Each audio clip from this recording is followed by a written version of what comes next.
Two, one. Hello, ladies and gentlemen, and welcome back to another exciting film journey here on Delusions of Grandeur, where we are doing a revisit of a film that Boris and I have talked about before, but now we have two extra people that weren't on our original conversation. So we thought, Boris thought he'd put forth his favorite film in the independent industry. So why don't you tell us a little bit about the film you subjected us to? Or maybe I should laugh like this. If anyone recognizes it. That was scarily close. Oh, thank you. I don't know if that was a compliment or not. By the way, we have a fanboy here because he is sporting the total legal fan swag. Oh, it looks like you went with the second shirt. I was going to tell you to go with the first one. Actually, Phil Kroll said something on Facebook about the shirts. I didn't see it. I'm sorry. Oh, I didn't. I said I was going to. I just didn't. Oh, well, yeah. This is the. I like that one, but I like the first one better. This one I have it right here.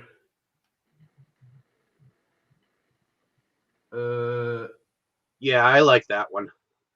Yeah. Oh, thank you. So I finally see what Felicia looks like. Oh, and did you like her? Yeah, she was good looking. Oh, glad to hear that. So, yeah, the movie I subjected you all to was The Seekers, an independent shot-on-video, low-budget horror movie directed by John Bowker, released in 2003. So yeah, as many of you know, this is I have a DVD copy of it here, actually multiple copies. But yeah, this is the movie we are talking about. It is the movie that actually introduced me to the whole world of independent movies. And if it wasn't for this movie, I wouldn't be here nowadays with you guys. I wouldn't have even met any of you. um, so yeah, that's the first B movie I ever discovered, and I became a huge fan of it. Uh, it even inspired me for a lot of writing.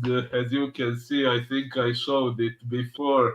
I wrote a long novel, a spin-off about Total Evil, the main antagonist of the movie. Uh, the first book is this long, and later on I ended up writing a sequel that's approximately just as long. And I'm still working on some short stories about some side characters in my universe that I created and based around this movie, which I fortunately I was given permission to write a story set in the universe of this movie, which of course is not owned by me. So I am very grateful to the current copyright owner of the movie for allowing me to write these stories. And I'm not trying to brag, but the amount of text I have written in these stories has literally already exceeded the length of the Bible, and it's not even all finished yet.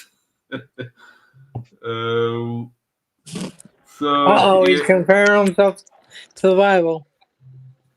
I'm sorry, what did you say? I said, you're comparing it to the Bible. You know what happened? You know what happened with the Beatles? Oh, yeah. They got canceled back when nothing got canceled. Ouch. Yeah, good point. So, Uh, how many releases do you have of this film, by the way? oh, so aside from this one, which is probably the most well-known one, although I think even this one is out of print by now, if I'm not wrong. I know I I also have a copy of that one, and I know that you can find it on a double feature with um, with Housebound, another movie by John Bowker. Yes, I have that too. Uh, well, that's yes. the original VHS cover that you had on that other one. Oh, the VHS cover. If you mean this, actually, as far as I know, I think this never became an official VHS cover, but just something like a promo poster designed by Joe Sherlock back when the movie was supposed to come out. This movie was actually never officially released on VHS, only uh, copies were made for friends and family and cast and crew and so on. But I believe BCI Entertainment it was distributed on a 4 film set as well. yes, actually, on this At Jason's anthology Theater. called yeah, this anthology called Even Worse Than Evil, and it also appears on this one with 11 other movies called A Night to Dismember. There are several discs in this box, and as you can see, there are 12 different titles here. And all of the movies that can be found here can also be found here. So technically, I would recommend buying this anthology instead of this one because here you get everything you get here, but even more. But of course, I got both because I'm a collector. Um, and yeah, I happened to get my hands on one of these VHS tapes, which, like I said, were not officially released. But since I got to know some people who had some, I was eventually able to buy one, which meant a lot to me. And yeah, the promo poster that Joe designed back then, I used it as the front cover, and I designed the spine and the back cover myself using the covers for The Evil Maker and Abomination, The Evil Maker 2 as references for this one. And aside from that, sorry for rambling so much, but I also got this unofficial copy. I had this copy made myself to make it a replica of a certain videotape from the movie. Those uh, those of you who have watched the movie probably recognize this, don't you?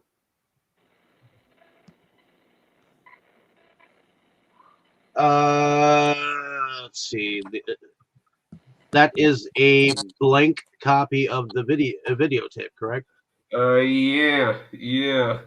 Unfortunately, in real life, it doesn't work the way it does in the movie. Okay, maybe I shouldn't say unfortunately, but yeah, the tape is blank too. I try to make it as close to the one in the movie as possible, but yeah, what it really contains is another copy of The Seekers. So yeah. I have a few more things related to this movie that I could show, but maybe I should leave that for later. So maybe now I should ask you guys for your first impressions of the movie. And since I know Dave has already seen it, I think I will start out with Crawl. is this the first time you watched the movie, and what did you think of it? Yes, this is the first time I watched the movie. Um, well, I have to say that was way better than the movie we watched last week. Sorry, it was. It was way better than the movie we watched last week. Oh, well, Um, thank you. there was definitely some entertaining spots. It wasn't quite as cheesy as I thought it would be.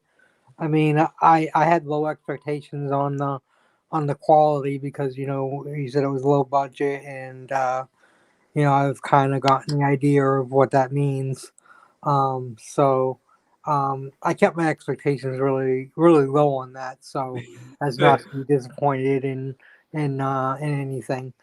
But yeah, uh, like the movie, like I think they did a way better job than they did, you know, the movie last week, and I think they had a way bigger budget in the movie last week than they had here. Um, I guess it's also cool that it's basically like soft porn in some spots. uh, It's like watching Skinamax back in the '80s on Friday kind nights. of, yeah.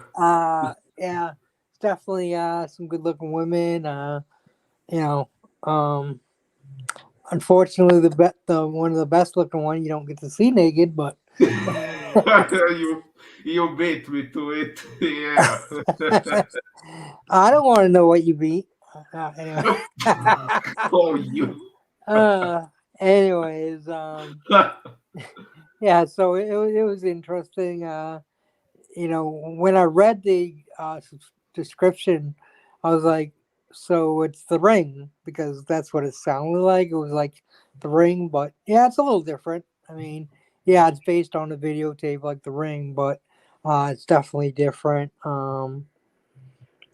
Just her way of making a Faustian deal, and I guess no matter what, in the end, she gets what she wants. Even when she gets killed, she comes back. So, yeah, it was it was interesting. Um, a little confusing for a minute, but then I figured out what was going on because like all of a sudden he's watching this videotape, and then it skips to these other people. And I'm like, what does this have to do with the videotape? And then I realized, oh, it's a story. Okay. Uh, So at first it was confusing for a second, but I figured it out. But yeah, it was decent. That was my first impression. yeah, so yeah, when I watched it for the first time, I also found that part with the videotape a little confusing. So now, whenever I watch it with my friends, I usually point out. So this what you are seeing now. This is the video that Tota is showing to Scott. Because maybe it wasn't even intended to be confusing, but it turned out that way. So yeah. Uh, but okay, let's move on to Tammy. What was this the first time you watched the movie, and what were your first impressions? Yeah, it was my first time. Um, Sorry, but I didn't really get into it that much. I thought it really showed that it was low budget to me. Mm, To me, that's it's fair. to me it seemed like a college project. Mm, makes sense. I mean, the storyline was cool. I thought it was kind of neat how that was done, you know, and everything. So that part I thought was cool. I agree with Kroll that it kind of gives you like the ring type of a feel, because of watching the tape, and then if if you don't do what's expected, things are gonna happen anyways. So Oh, I mean, so the storyline was kind of cool that way, but you could tell it to me. You could tell it was low budget, and some of the effects were kind of neat, you know, but would it be something that I go and watch again? Probably not. I'm sorry. That's fine. But And but um it wasn't I don't know how you put it. It wasn't something like, "Oh man, I am never going to watch that again," or I was yeah, uh, it wasn't um, Buddy, okay? Yeah, I wanna add a little bit too. I So, yeah, probably wouldn't. Oh, I'm sorry, you're not done. Go ahead. so yeah, it wasn't like that bad. It's just, not I didn't really get into it, but that's okay. I watched that's the whole thing. So, that's fair enough. Even though I am a huge fan of the movie, obviously, you well, no, I know, and I'm not trying to discourage you or make you feel bad or whatever, Your no, your no, lady that's in there is very pretty, no. and I would not want to mess with her, but she plays her part very well. She actually, I think, plays her part very well. So, Oh yes, yes, I would say she was the most talented of all the actors in the movie. At least I feel that way. yeah, I think she was the most talented of everybody. So, but okay, Kroll, what else did you have?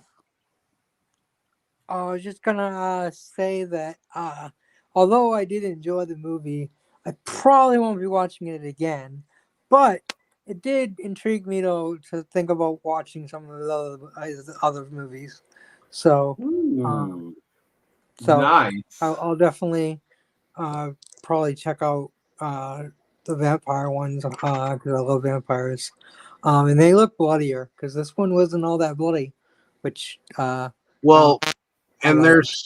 there's two films that were filmed around the same time of inbred redneck vampires, I believe, is what the Not film is. inbred. It's redneck. Uh, there are both titles actually. The movie was originally called Blood-Sucking Redneck Vampires, but Yeah. later on it was re-released as Inbred Redneck Vampires, but Well, it's on the same movie. online it says the first one. In most cases, yeah, I think. Yeah, I haven't seen that other name. So Yeah, there's another one that has to do, I think, with aliens. I think that's called inbred something or other that Oh, is on a double feature that I know I have somewhere here. But yeah. But I suppose I better go into my first mm, impressions. No, this is not my first time watching the film. In fact, I got into the Seekers before I even met you. Um, oh, um, that's groundbreaking. well, it's because I posted all my Joe Sherlock stuff and John Bowker stuff that I had picked up that we met. So Ooh, true. I think I might have tagged Joe Sherlock when I got them because I used to post all my pickups to my Facebook page, but then I started losing friends because of that, important friends. So uh, Why? because they just don't like the notifications. It's stupid, yeah, I know, but people don't like notifications showing up on their Facebook page. It's Oh, just they're jerks. well, Sorry. yeah, well, when you like the director of the Sword and the Sorcerer, um, I think. Uh, He was an old school director, and like suddenly I lost him as a friend and all that jazz. So it was like, yeah, but whatever. But at the time, That's the one that came out in the 80s. um, not Albert Pyun, but I think he was the Dude, I don't director. know his name. I just asked was the one that came out in the 80s. I think he was the director of The Lost Empire. I was talking about the Sword and the Sorcerer. But yeah, that was actually directed by Albert Pyun, who lives in Hawaii right now. So, but the director that I was talking about, his name was Jim Wynorski.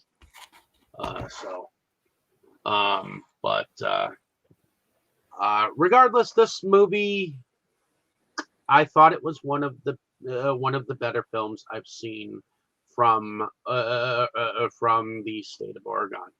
I believe that's where Don Bowker is from because he's connected to Joe Sherlock. Oregon, yeah. In retrospect, as a friend, as part of his. There's all kind of weirdos out there. Right. But yeah, I thought it was interesting. I feel like this is got aspects of like found footagery because of the videotape. Because the videotape. But it's way better than Blair Witch. Yeah, well, yeah. I fucking hated Blair Witch. I didn't mind it. It's the second I fucking hated it. that I didn't like as much. And I know that that film ended up being like a fakery, but you know what? It did its duty. But I do like the skin that you see in this movie. It does go into the boobies and the titties and the ass. An erotic lovemaking scenes, so that's kind of cool. Now, do you admit the girl, the heavy set girl that in the first story, she had a really pretty face. Oh, you mean Trish? I don't know. The one who was in the shower. No. The heavy girl that killed her. Oh, you're talking about the born again Bible thumper girl. No, I'm not. Okay. I said the first story. Oh, yeah, her. She was the chick that the dude was cheating on with that Asian girl. Yes. The one that came back and like killed her. Yes. Oh, Ashley. Okay. I believe so. I don't know who's who, so the one who eventually killed the stripper. Yes. Yeah. Oh, that's Ashley. Yeah. Yeah. I was just saying she had a pretty face. I mean, you can tell that some of the main characters were just guys who probably sat on their couch and watched horror movies and just got together and you know, created a horror film because, you know, not none of them were entirely ripped, so you know, it's blatantly obvious, but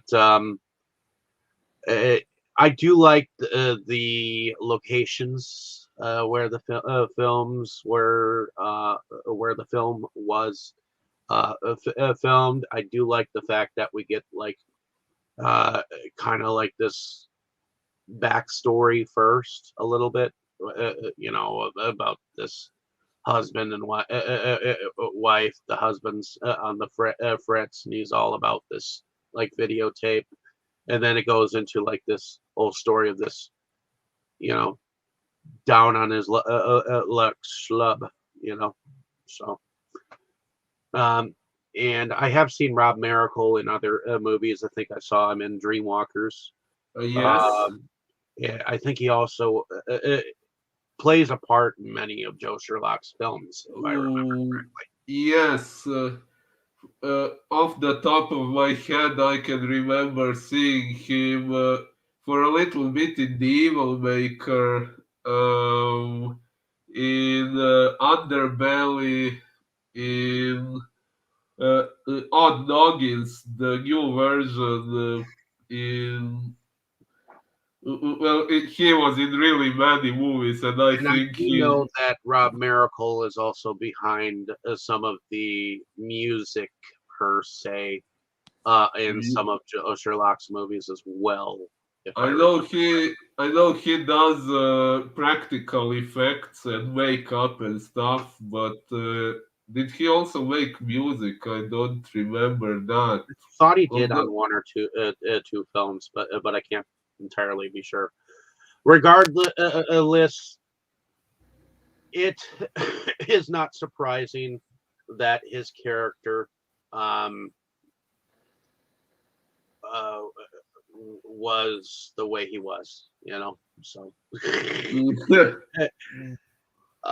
I did enjoy Total Evil's character, and I did enjoy the twist in the end too. So, um, but yeah, that's pretty much my impression.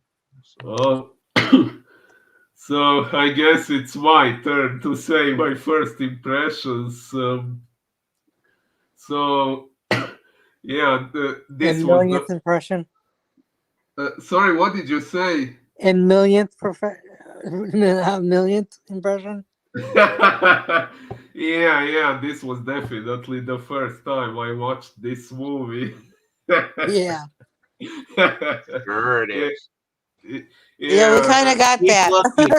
Keep looking because you haven't found the seekers. yeah. So of course, it's not the first time I watched this movie. The first time was actually, funnily enough, it has recently been my ninth anniversary of watching this movie for the first time. The first time was on September 28th, 2013. Uh, I discovered the movie by pure coincidence on You eBay, remember and the that exact date you watched it? He likes it so yes. much he probably remembers it. So Uh, well, actually, the reason why I memorized the date, I normally wouldn't have memorized it probably, but I remember I watched it one day, and at first I didn't fully understand it. So next day I watched it again, and then things became a little clearer. And that that second day, I made a Facebook post saying "Total Evil, my great love." So there was that post, and I could see it was made on September 29th. So later on, when I wanted to find out when was the first time I watched it, I went to see when I made that post, and I knew the first time I watched it would be one day before. So that's how I memorized the date.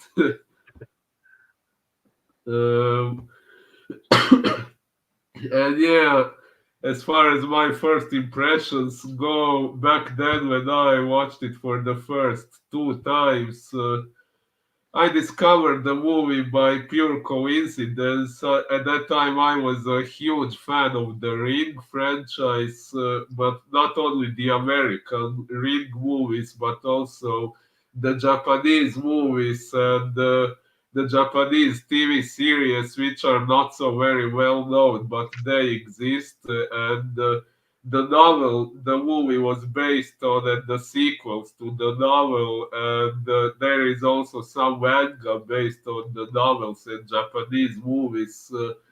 there is also a South Korean version. So I was watching and reading all that. I was a huge nerd for the Ring franchise. And that one day I wanted to see on eBay if anyone was selling a replica of the cursed videotape from the Ring.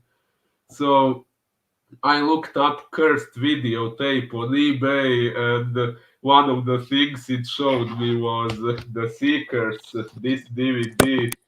And I didn't know what it was. I must say I was kind of mind blown because I had been exploring the Ring franchise for almost 2 years, and this movie, the tagline says, as you can see, before the Ring there was the Seekers. So at first I thought the movie had something to do with the Ring, and I thought, what the hell, I have explored the Ring franchise so much and I have never heard of this thing before. What the hell is it? And I was even more mind blown when I tried to look it up online, and there wasn't even much information about it yet. There it was on eBay, so it clearly existed. And to me, that was a real mystery, and I got really curious and bought this DVD. And by the time it arrived, and when I made the time to watch it, yeah, it was September 28th. And my first impressions, at first I was confused, but very intrigued to figure out what was going on. When I saw the VHS quality of the movie, it was the very first time I had ever seen a movie like that. Until then, I never thought such movies even existed, or if they did exist, at least I didn't think they would ever be released on DVD or anything like that. So this Same was. here. Sorry, what? Same here. I never kind of moved it. Yeah, so at first I went to check if this movie was bootleg or something, but I saw it was official. But yeah, then I focused on the story as much as possible. At first, it was a little bit of a struggle for me because I'm not a native English speaker, and this movie doesn't have subtitles, so I had to rely on my listening skills, which were not very good at the time. They are still somewhat sloppy, but back then they were even worse. So yeah, like I said, I had to watch the movie at least twice to understand what was going on. But yeah, I ended up really liking it quite a bit. What I liked the most, of course, was the leading character, Total Evil, played by Felicia Pandolfi, who, as we have already said so far, is by far the most talented actress in this movie and by far the best looking one. And I really liked her character a lot. One thing that I found kind of not kind of intriguing, that's an understatement. I found it very intriguing that we didn't actually get to find out much about her character. Like in the end, we are left wondering who Total Evil really is and why she does what she does. So I went to apply the same mindset I had been applying on the Ring movies Well, and series. according to the movie, she was a messenger. Um, Yes, yes. Speaking of which, I still have to read what IMDb says about the movie. I ended up skipping it by accident, but I will get back to that. To me, she seemed like a Faustian demon. One of the crossroads demons, where they gotta get souls to, make a deal with them. With the whole contract and stuff. That's what it felt like to me. Oh, and okay, now that you, Kroll, said your interpretation of the character, I am also curious to hear what you two think, Dave and Tammy. When you watched the movie for the first time, how did you interpret the character? What did you think? Who is she, and what are her motives for what she does? Well, I believe that it's similar to what Kroll is saying because you know that she at least interprets as like uh, a presenter of hell, or at least a minion of the devil, if not the devil Well, oh, they say herself. in the movie, not the devil. Yeah, they said it wasn't the devil, but she can like become. She could be what I would call a trickster, um, possibly, because a trickster will show up as whoever the heck they want and fool that person into believing that they are who they say they are when they're really something else. Um, but a trickster with a crossroads demons type, atmosphere. Ooh, very interesting. And what about you, Tammy? I kind of agree with everybody. I think she's not really like the devil herself, himself. She's like a pawn maybe, or a go you know a go between.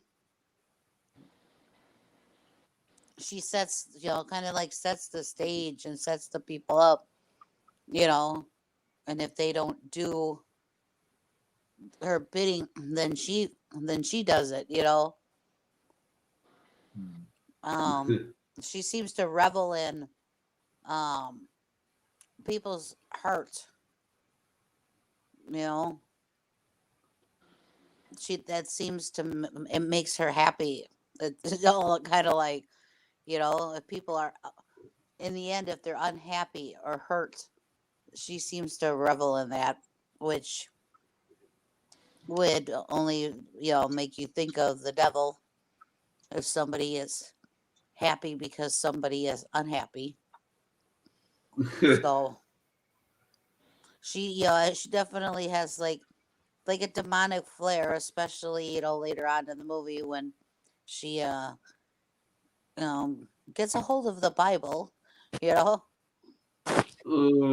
Yeah, and it's one of the most painful moments of her entire existence. Kind of reminds me of the Wizard of Oz when she gets the Bible. Yeah, but Ah, drive instead of water. uh, yeah. So, my interpretation of the character was, yeah, as Dave says in the movie, they say she is a messenger for pure evil and not the devil himself. So, yeah, my interpretation is based on that, and the entirety of my writing about her is based on that.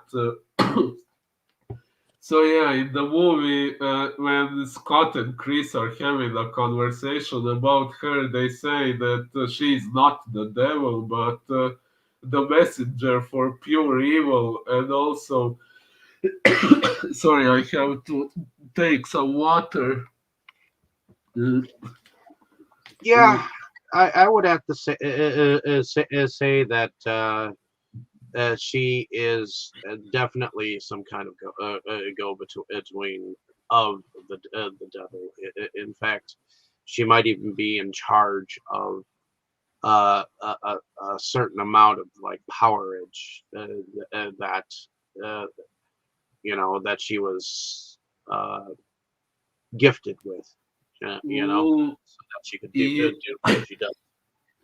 yeah, although my interpretation went a little deeper than that, because, like I said before that, I was exploring the Ring franchise, which is a lot about piecing small details together and coming up with theories about how and why certain things happen. So I was applying the same mindset here and analyzed this character a lot. And aside from the conversation about her being a messenger, there is a scene when she interacts with her soon to become victims through the Ouija board. And she says that she died at some point, but doesn't know how exactly. So I interpreted that as if she was human at one point, but she was killed and resurrected by the devil himself to work as his messenger. And when she came back to life, she got some powers which she had to use to do what she does in the movie. Why I think her master is the devil is because, as we know, she burned out when she touched the Bible, but she came back to life. So I interpreted that as if whoever brought her back as his messenger also resurrected her after she got killed by the Bible. Well, And yeah, I mean, Faustian demons work under Satan, so you know, mm, makes Well, sense. and she had what's his name? Was his name Scott? Like a Scott, Scott.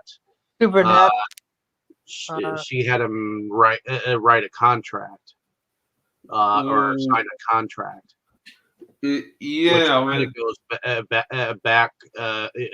back even further in devil lore, like with like stories like Yeah, Daniel and that's the yeah.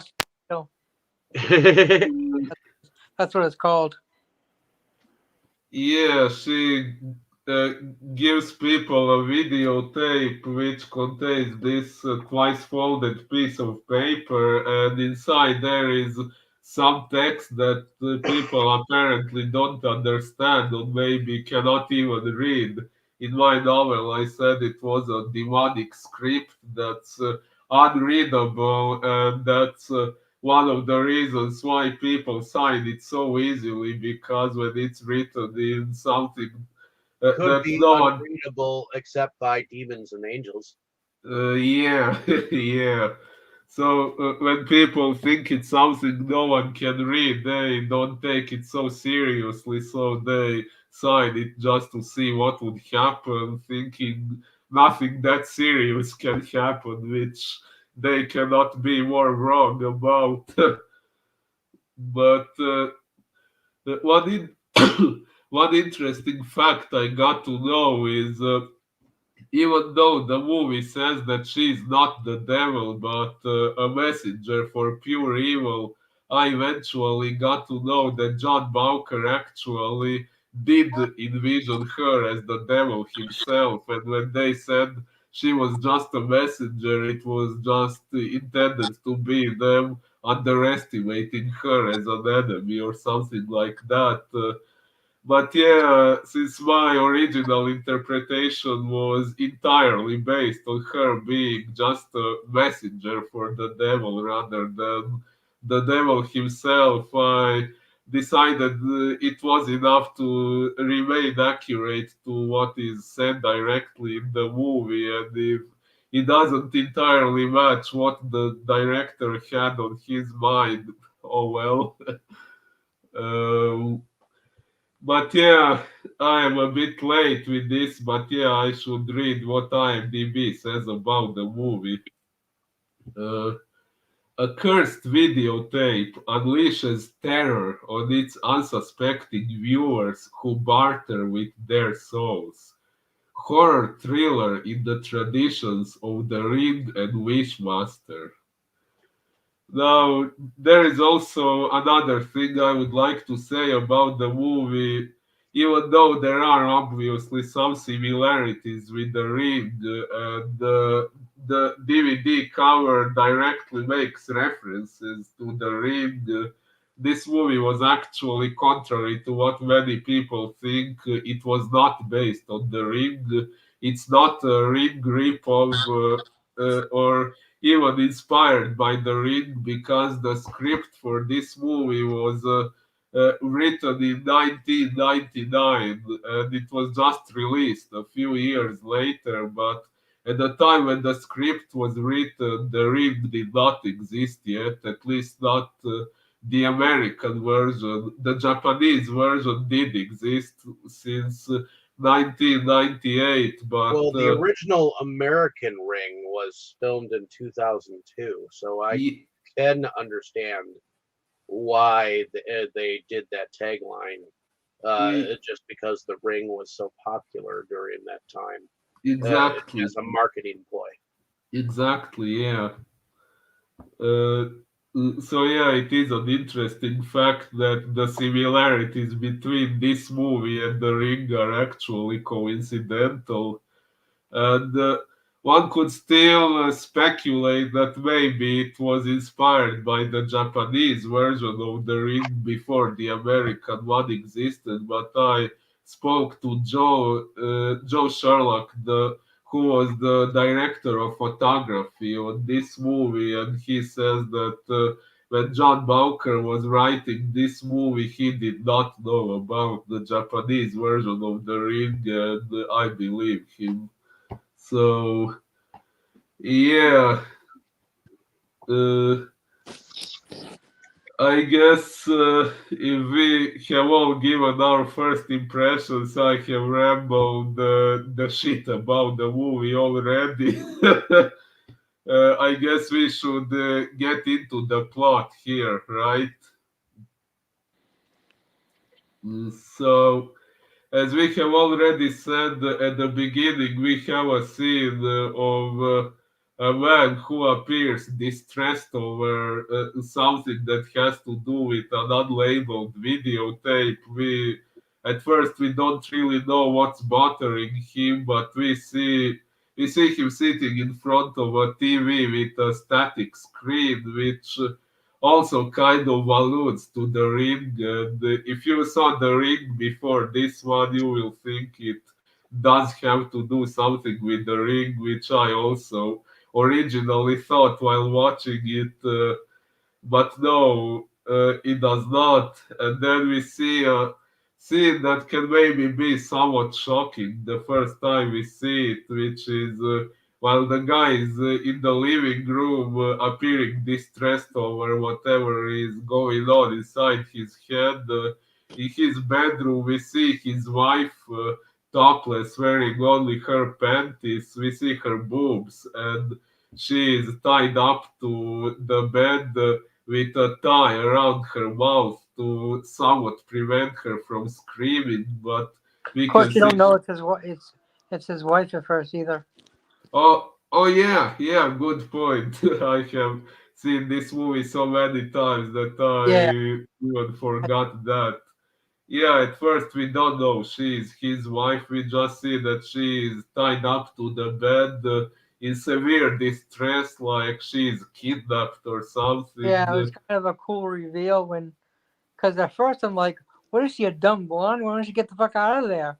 You know, because I thought she was just some random girl that was being tied up and shit. You know, and then then afterwards it's like, oh, that's why she didn't just run away. Yeah, that beginning when she sneaks out of the bedroom and gets a knife and sneaks up to her husband. I kind of thought that was maybe a little bit slow. Maybe it could have been done a little faster. Although, yeah, it makes sense why she was walking so slow. It was her husband, and she still hoped that whatever had gone wrong with him could still be fixed. Right, but she got a Yeah. case. I agree with Kroll. At first, I thought that she was some chick that was just tied up. I didn't think that that was husband and wife at first. Yeah, I mean, Yeah. maybe they're just into some kinky play, you know. Well, she seemed too It was some distressed. kind of Gerald's game, that's for sure. So, did you all find this first scene shocking or disturbing or something? I know that some people, when I show them the movie, when they started to watch it, that scene almost made them press the stop button. No. I mean, it does have a weird atmosphere. I mean, you don't exactly know what's entirely going on in that first intro. And like Kroll has said, you don't get like straight offhand that she's his wife until like she fucking says it, you know. So Yeah. I too at first thought she was just some random chick Oh, that he left in the bedroom after some foreplay, and now he's fucking around with a videotape. What the fuck? I'd bone the chick, not the videotape. You know. Ooh.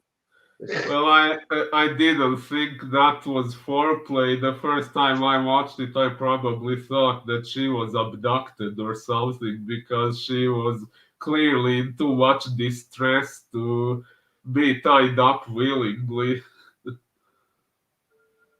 Well, yeah, she was struggling, and then suddenly she got free. She grabbed a knife, and then of course she clocked him over the head with a pan. I don't know why the fuck she dropped the pan though. That was stupid. Oh, Well, I guess yeah. she didn't want to kill him. You know, she didn't want to hurt him too bad. I guess I don't know. Maybe she just dropped it reflexively because he started to run after her, and it was probably the first time she encountered her husband behaving that way. So I guess she was taken off guard and she just dropped it by accident. And what about you, Tammy? What did you think of that scene? Um, I, like I said, I didn't think it was for I didn't understand at first who the characters were, but but Uh, I really you're talking about the husband and wife, right? yes, yes. Yes, I really thought that he was gonna kill her though when he was Well, strangling her. yeah, the ending of that scene actually does mislead us into believing he killed her. Mm, so we get to see that he developed some sort of addiction to this videotape. Like he said, it was supposed to reveal some answers for him that he was trying to figure out, and he was obviously going crazy over being unable to figure it out. Apparently, that was what made him so violent, as we found out later on. Yeah, he But watched the tape as many times as you watched the movie. well, he said he watched it over 100 times, and Exactly. yeah, I think I haven't seen this movie quite that many times yet. Oh, you're still young. Right? Um, so yeah, then after he apparently kills her, or at least we think so at this point, the videotape mysteriously disappears from the floor, and we hear a female voice laughing, something like this. Uh, sorry, I just love impersonating that. Mhm. Uh, and yeah, then we get rather long introduction credit scene and or opening credit scene. Yeah, that's the English phrase. And then we get to know a pair of new characters, another husband and wife. This husband is supposedly, according to the text on the back cover of the DVD, the main character. We have already mentioned him, Scott, the character played by Rob Miracle. What do we think of him as a character? At first, we see him having an argument with his wife, who shamelessly calls him out on his flaws, which some of them maybe are his fault, but probably not all of them. What do we think about these two? I think she's a total bitch. Right? Totally complete. This, yeah, I nothing. didn't. I felt sorry for him because he obviously had some flaws, but didn't have to be that cruel about it. And then, It, and then of course, a little bit later when she's screwing that guy, she just looks at him and smiles. I mean, that's just fucked up. I mm, know when that part, David said he wondered why dude didn't do anything, and I said, well, because she already shamed him as it was earlier. So if he would have like said something or done something, he he would have just added to her enjoyment, you know. mm, And Yeah, I think he knows that, so that's why he just walks out and closes the door instead of but doing I tell you something. what, when Total Evil kidnapped her, I was like, let that bitch die. uh, I said, I was like, let that bitch die. Screw her. um, yeah. uh, my interpretation of Scott was that his wife obviously gave him a lot of inner conflicts and insecurities. It could be assumed that that was not the first time she treated him that way, and she probably led him to believe that everything that was happening to him and the way she was treating him was his own fault.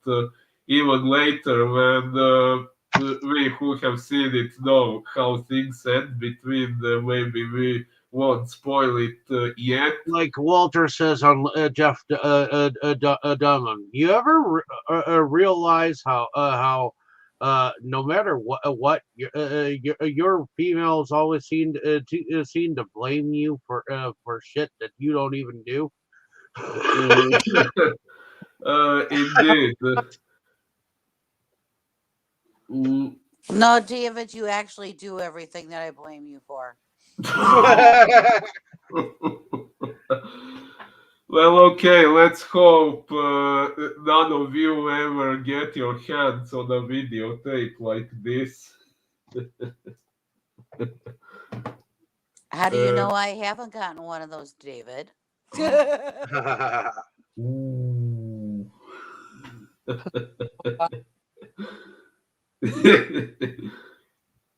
Um, So yeah, but although later on we find out that the wife was actually not shaming him just for the sake of shaming him, but it was a part of a more elaborate agenda on her part. But we will get more into that later.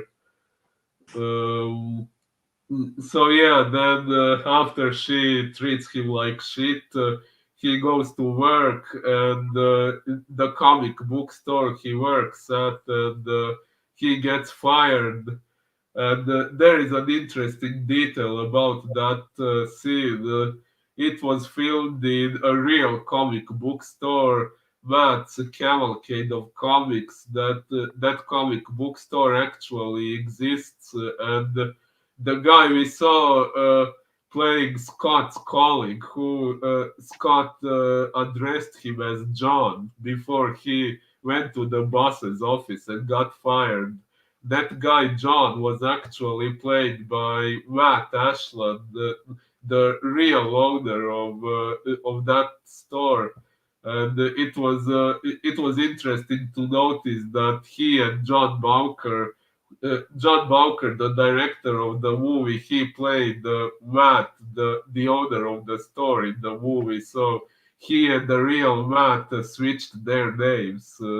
If anyone noticed that, uh, John, the director of the movie, played Matt, Scott's boss, who fires him as a result of apparently having to cut hours and therefore having to fire one employee, and Scott is the unlucky one who gets fired.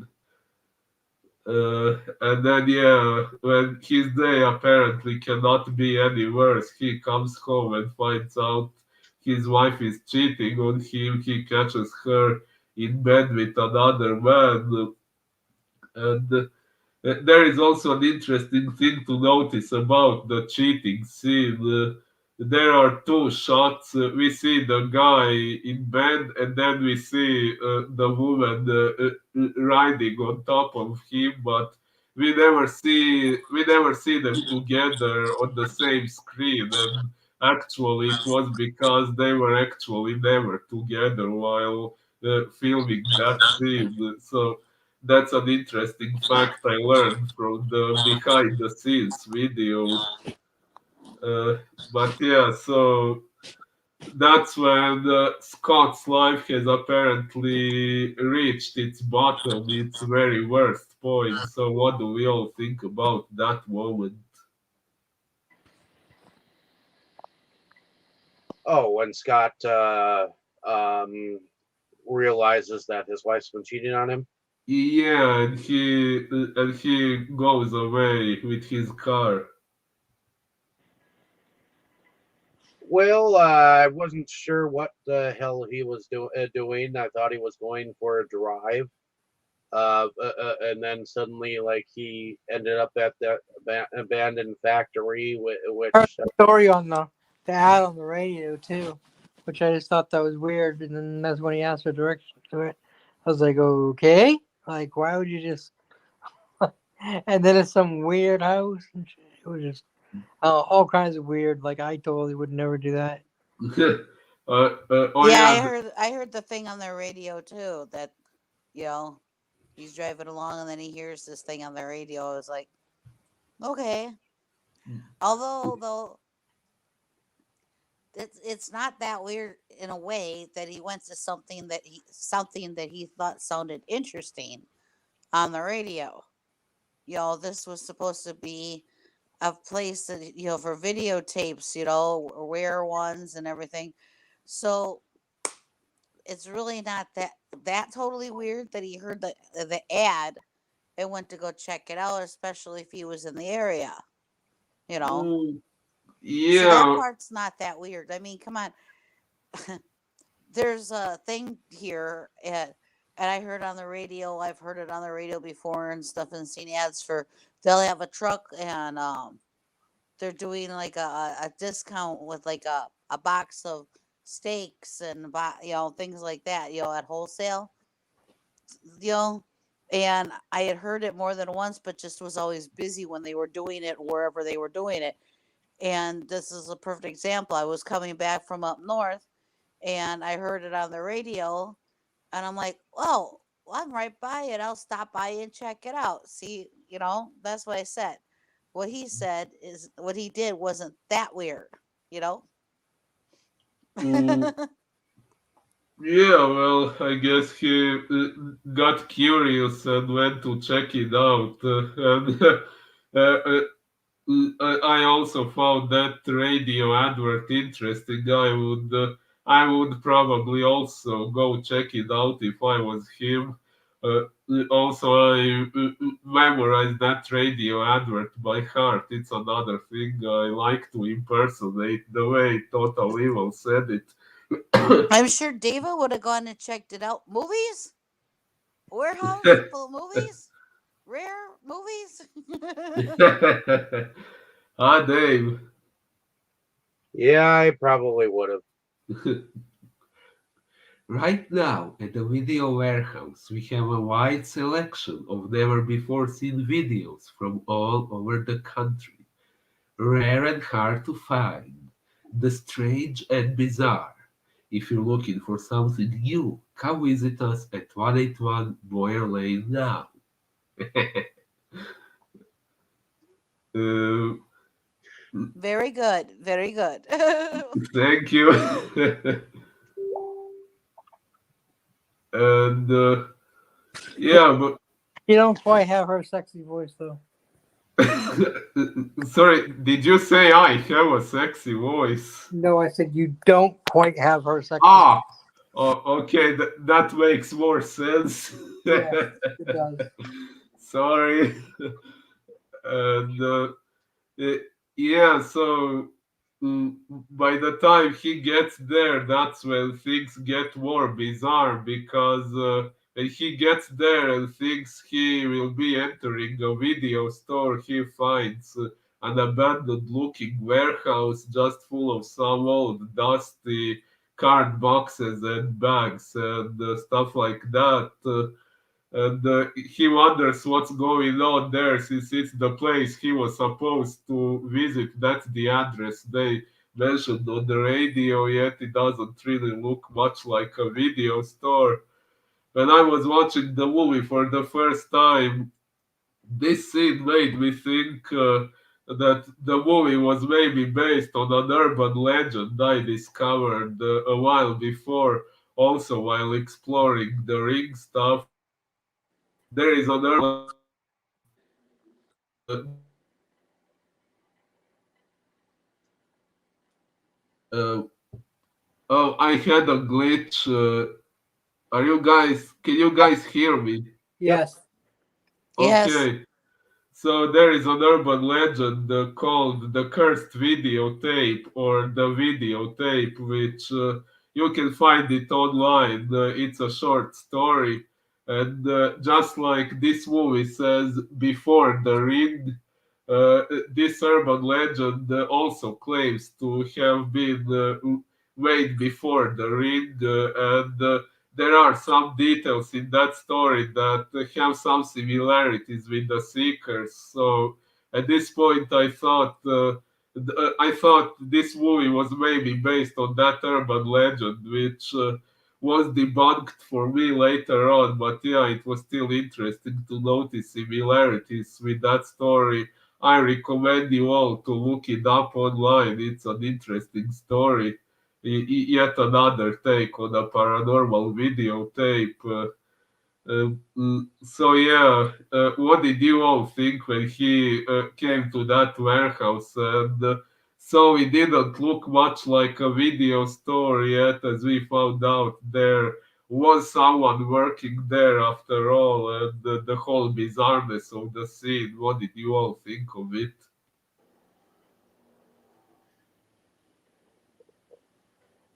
I don't know if I would have continued walking through it once I opened the door and realized there's just a bunch of crap in here. I don't see no videotapes. I think I would have got said, forget this. Goodbye.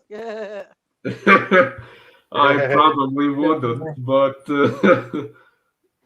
I would probably get even more curious to solve the mystery of it, to find out why is the video store not there if on the radio they said it was. I probably wouldn't be curious enough because I've watched too many of these damn movies. Okay, what about you, David Kroll? I wouldn't have been curious. I would, if I even gone to the store, I wouldn't have gone in. I'm like, this ain't no video store. And you, Dave? I might have actually gone in and figured out what was going on. Ooh, yeah, same here. They say curiosity killed the cat, but I'm still curious, can't help myself. um, so yeah, he asks, "Is anyone here?" And the female voice responds, and we finally get to see Total Evil, Felicia Pandolfi. This first time we see her, she appears to be blind. She is holding a broom handle that apparently serves her as a blind stick, and she is wearing a pair of black sunglasses, very similar to these ones I have here. Which, fun fact, I have these glasses because. For Halloween 2018, I actually cosplayed Total Evil, and yeah, that's why I bought these sunglasses, and I even got a dress custom tailored for that occasion, which I can show if anyone is interested in seeing it.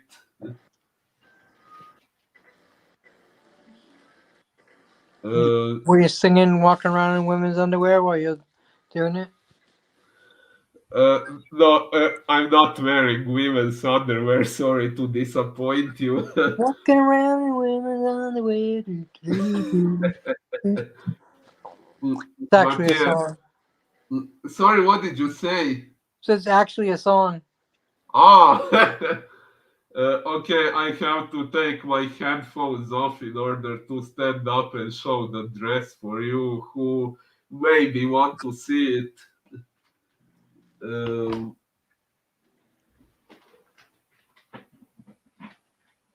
uh,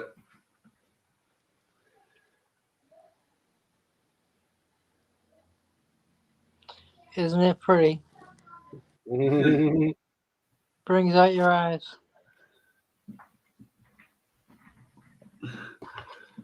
yeah, maybe you couldn't. That's what I need to wear underneath my cape. Ooh, good idea, actually. Yeah, funnily enough, I have often thought that Total Evil would look very good with a cape or a cloak over that dress, maybe. Yeah, that would look Black. cool under my cape when and do my vampire thing, you know? Ooh, nice. I like the idea. I showed you my cape before.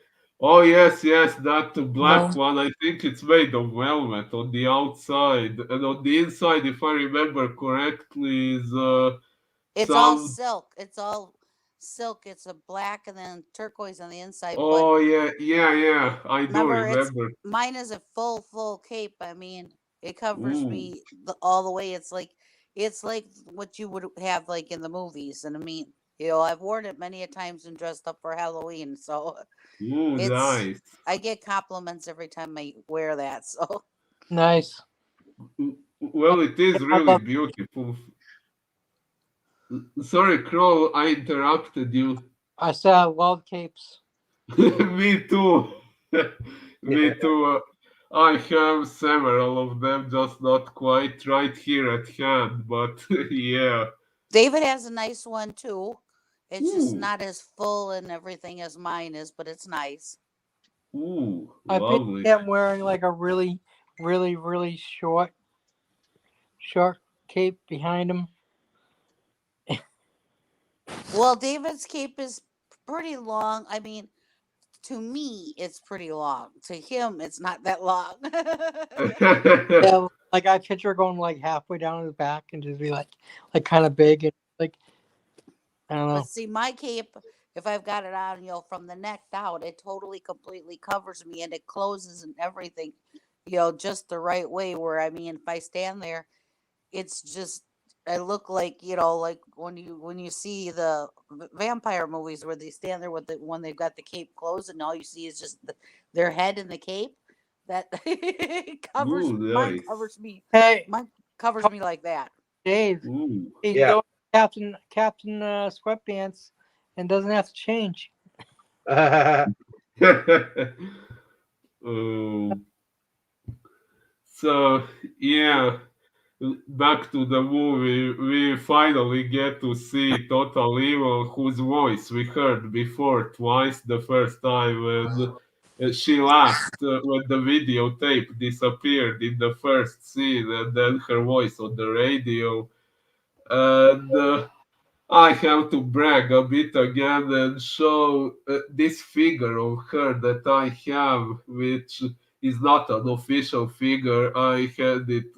It's handmade. A friend of mine made it for me. Well, the friend's wife made it for me actually, and yeah, that person otherwise doesn't. She does stuff, but she doesn't usually make human characters. So she herself said this was somewhat challenging for her. And regarding that fact, I would say it looks very good, even though the face is maybe a little bit asymmetrical. But at least when you look at this side of her, it really looks a lot like Felicia. Boyd.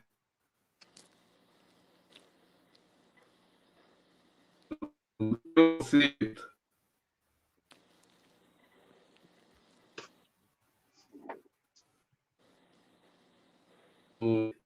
Hello. Yeah, we're here. Oh, Yeah, you're breaking uh, up. me, huh? Yeah.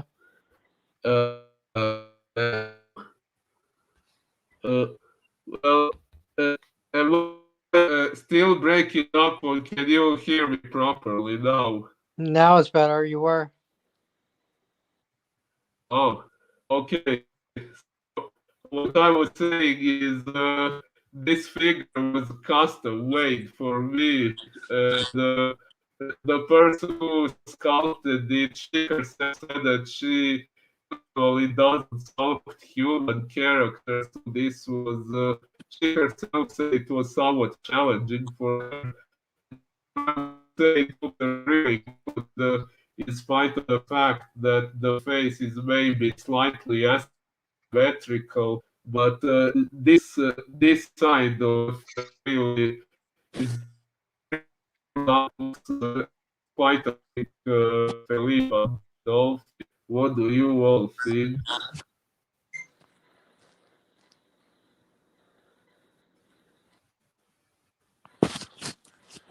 What do we all think of what? Hello. What do we all think of what? Uh, I still glitching. Yeah, you were breaking up enough that we don't really know what you were asking about. Uh, and, I'm sorry. Give me a minute. I will go downstairs and reset my router. I'll be right back. Okay. Uh, it, it it might take a few minutes, so you can talk until I return. Sure. So where was he about? Maybe I can continue. He got the videotape from Total Evil. Okay.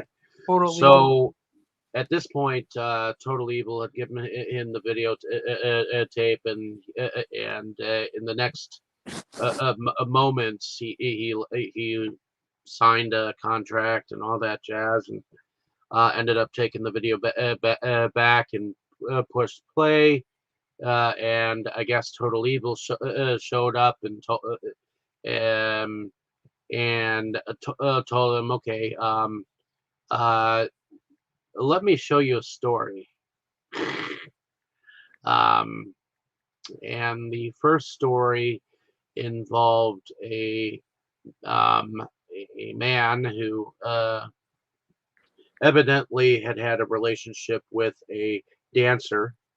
I don't really want to call her a stripper just yet, but she definitely had a shall I say burlesque um, dress. If it looks like a duck, it's a duck. I don't know, Tammy. What do you think? Was she a burlesque dancer, a stripper, a hooker? What She was a dancer of some sort. I'm just not sure what. do you think she She's was? definitely a stripper. Look at the outfit she's wearing. You don't wear that just for dancing. Not pole dancing. It's definitely pole dancing. Okay, you can call her an exotic dancer if you want. See, burlesque dancers would probably slap you silly for calling them a stripper. So, She's not a burlesque dancer. Burlesque dancers don't wear that. They wear a little bit more. Not much more, Not but a little bit more. necessarily. They wear more. Sometimes they wear those things with tassels You're underneath wrong. those tatas. Nope. So you think she was down and out a stripper? Yes, she was an exotic dancer. Okay. I still think she was a burlesque dancer of some sort, but here she was definitely playing. She even gave him a striptease.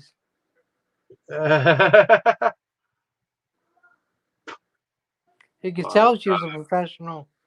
He's evidently had a relationship with this girl before. He offers her $100 to do whatever. No, he's the roommate's boyfriend, and something evidently happened between the two of them, which she deeply regrets. So I'm back. Sorry about this. Evidently, she doesn't entirely Can you deeply regret it because she ends up dancing for him anyways. Well, yeah, for $100, but she's only does it for like what 10 minutes, like 10 minutes or whatever, and you know, uh, it was probably worse for him than if she hadn't because he didn't even get his jellies off that much, and so yeah. uh, I see you got We a were bit talking about further into the after. movie in my absence. Yeah. Basically, said after she gave him the tape, he took it home, and he pushed play, and uh, she basically told him, "Hey, watch this," you know. And so that's when the story, the first story begins, and uh, basically the boyfriend of a roommate of a stripper uh, ends up uh, offering $100 to the dancer to like dance for him again, or at least, and I guess they had a relationship or a one night stand, so to speak, Yeah. before. Yes, Yes. There you go. yes, a one night One stand, night and stand she deeply regretted. It's yeah, a one night stand is not a relationship necessarily. So, yeah, No, it's yeah, not. he was in relationship with the other woman, with Ashley, the bigger yeah, Yes. but one. evidently, him and the roommate are like on the outs. Probably had a fight or something like that. So things aren't probably like entirely great between them. So he offers her $100 to dance for him since he's evidently not getting anything from the girlfriend, and they do so. Later, you see her go into the garage, and she's attacked by the said roommate. Um, Ooh.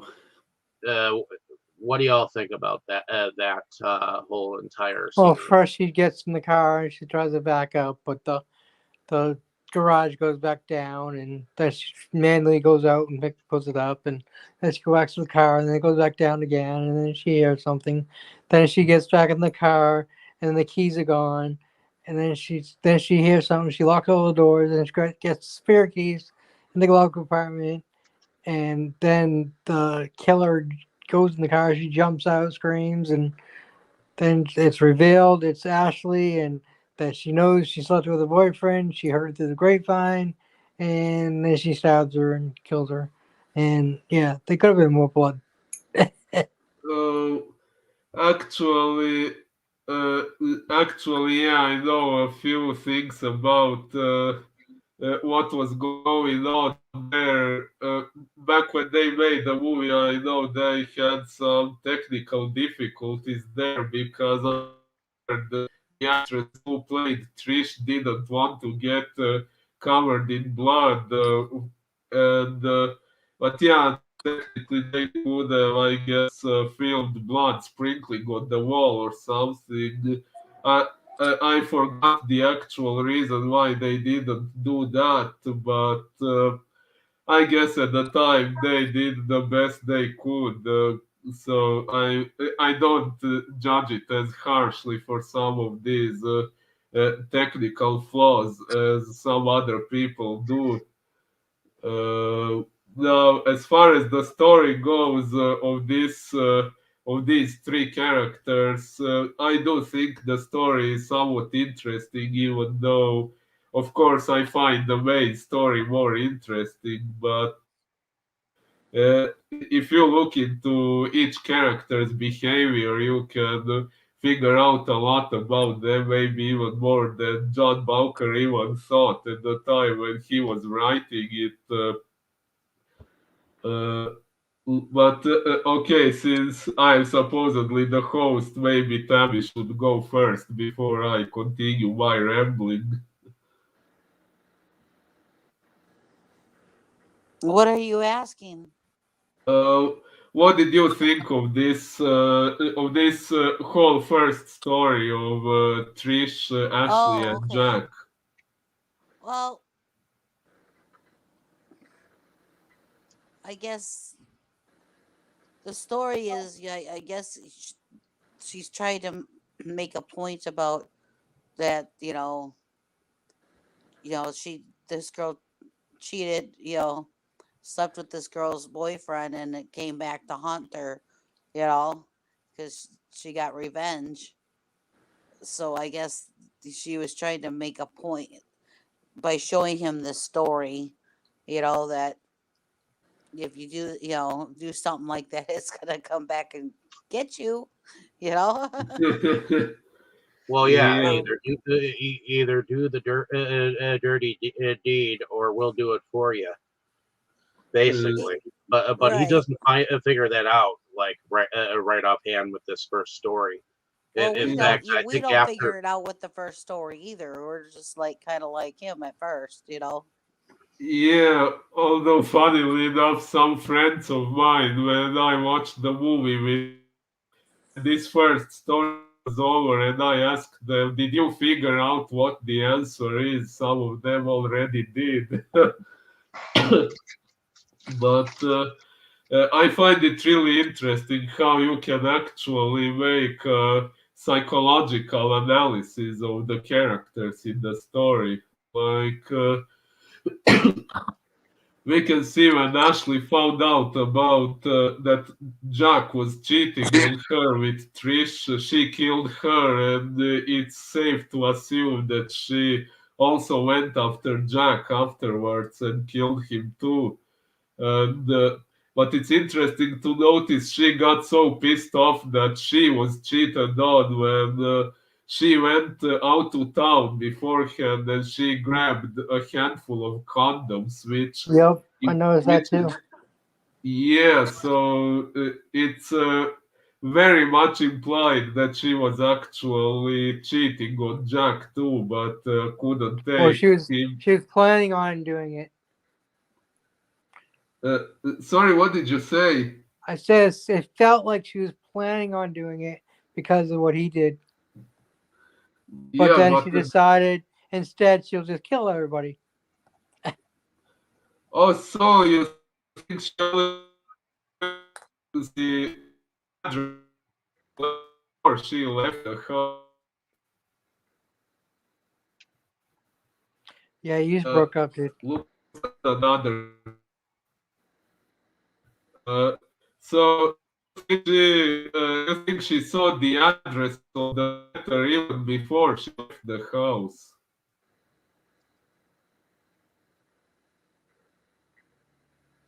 uh Am I before she still left the house. glitching? Yeah, you broke Yeah. up, dude. Uh, uh, Uh, I just reset my router. I don't know what else I can do. God damn it. but Uh, yeah, after that scenes or that scene, um, I think is when I believe Scott, um, he finds out that he's involved in a contract and cannot like get out of it. Well, he doesn't well, even not realize quite yet. There is kind of, uh, he's kind of a duh when it comes to realizing shit. there is a second story before that. Well, I thought that she Nope. told him about the contract like after the first No, story. because he didn't understand anything. Okay, yeah, so he was kind of a dust. So she showed him another story. And in this story, um, we have a Bible thumping girl uh, who is evidently involved with these two other characters, a man and a woman, who evidently she knows. And I'm not sure whether she's okay, yeah. There was a reason why she was there, and that was because They were well, they definitely used the Ouija board to contact something Ah, during this, but evidently this Bible thumping chick witnessed this dude um, having sex with someone else when he's actually involved with someone else. uh, Um, but we get this scene where apparently something comes out of the furnace that looks like oatmeal, which ends up in this garbage can, and out pops a demon, and the oh, demon ends up. Well, she Like, tries to burn the Ouija board. uh, oh well, yeah. meanwhile, the dude and the other girl end up like making out, and she actually comes and witnesses this, and Yeah, she has the girl has her bra off, her top off, and they are fucking heavy going at it, and she's watching there like some perverted fiend. yep, and she ultimately gets possessed by this demon because he takes her bra off and her top, and Fondles her. gets opened and fondles her, and like when the chick comes out of the room from being basically fucked, you know, she's like, "Hey, you want to play a game?" And like she's got this like blood in the corner of her mouth, and um, she's like, "Okay, let me tell you your fortune." And so it seems like she's like fondling her hand and arm for a moment till she like finds her palm.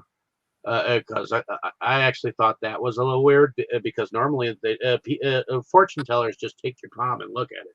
They don't Yep, like caress the arm or make love to it or I anything, agree. you know. So Well, this was that a was kind of weird. demon doing it. But she asked her about her lifeline, and she told her her romantic line was long. And But she talked. prosperous. What about She my asked her about lifeline? her lifeline, and she was like, It's death cut short. Severed. cut It's severed, severed, and that's when she broke her hand. and Broke that her was hand. probably the best part in the film to me, because that breaking of the arm that looked real, you know. Uh, The best yeah, and fun horror fact. movie. Uh, oh, by the way, can you all hear me properly now? Yeah, Oh, good. A fun fact about that scene, I heard when I watched the behind the scenes video, it said that for the sound of the arm breaking, they recorded the sound of breaking a piece of lettuce, and that was how they made that sound. So I thought that was really interesting. Interesting. And I also found this whole short interesting because there is also some psychological characterization which becomes clear later on when Tota says what was going on in the background here. Like we find out that Sharon, the Bible thumper who was watching the other two having sex, beforehand, she had caught the guy with another woman and she threatened to expose him to his wife, who we can theorize the other woman is Sharon's sister, as they seem to live all together. And yeah, so Sharon threatened to expose him for having an affair with another woman.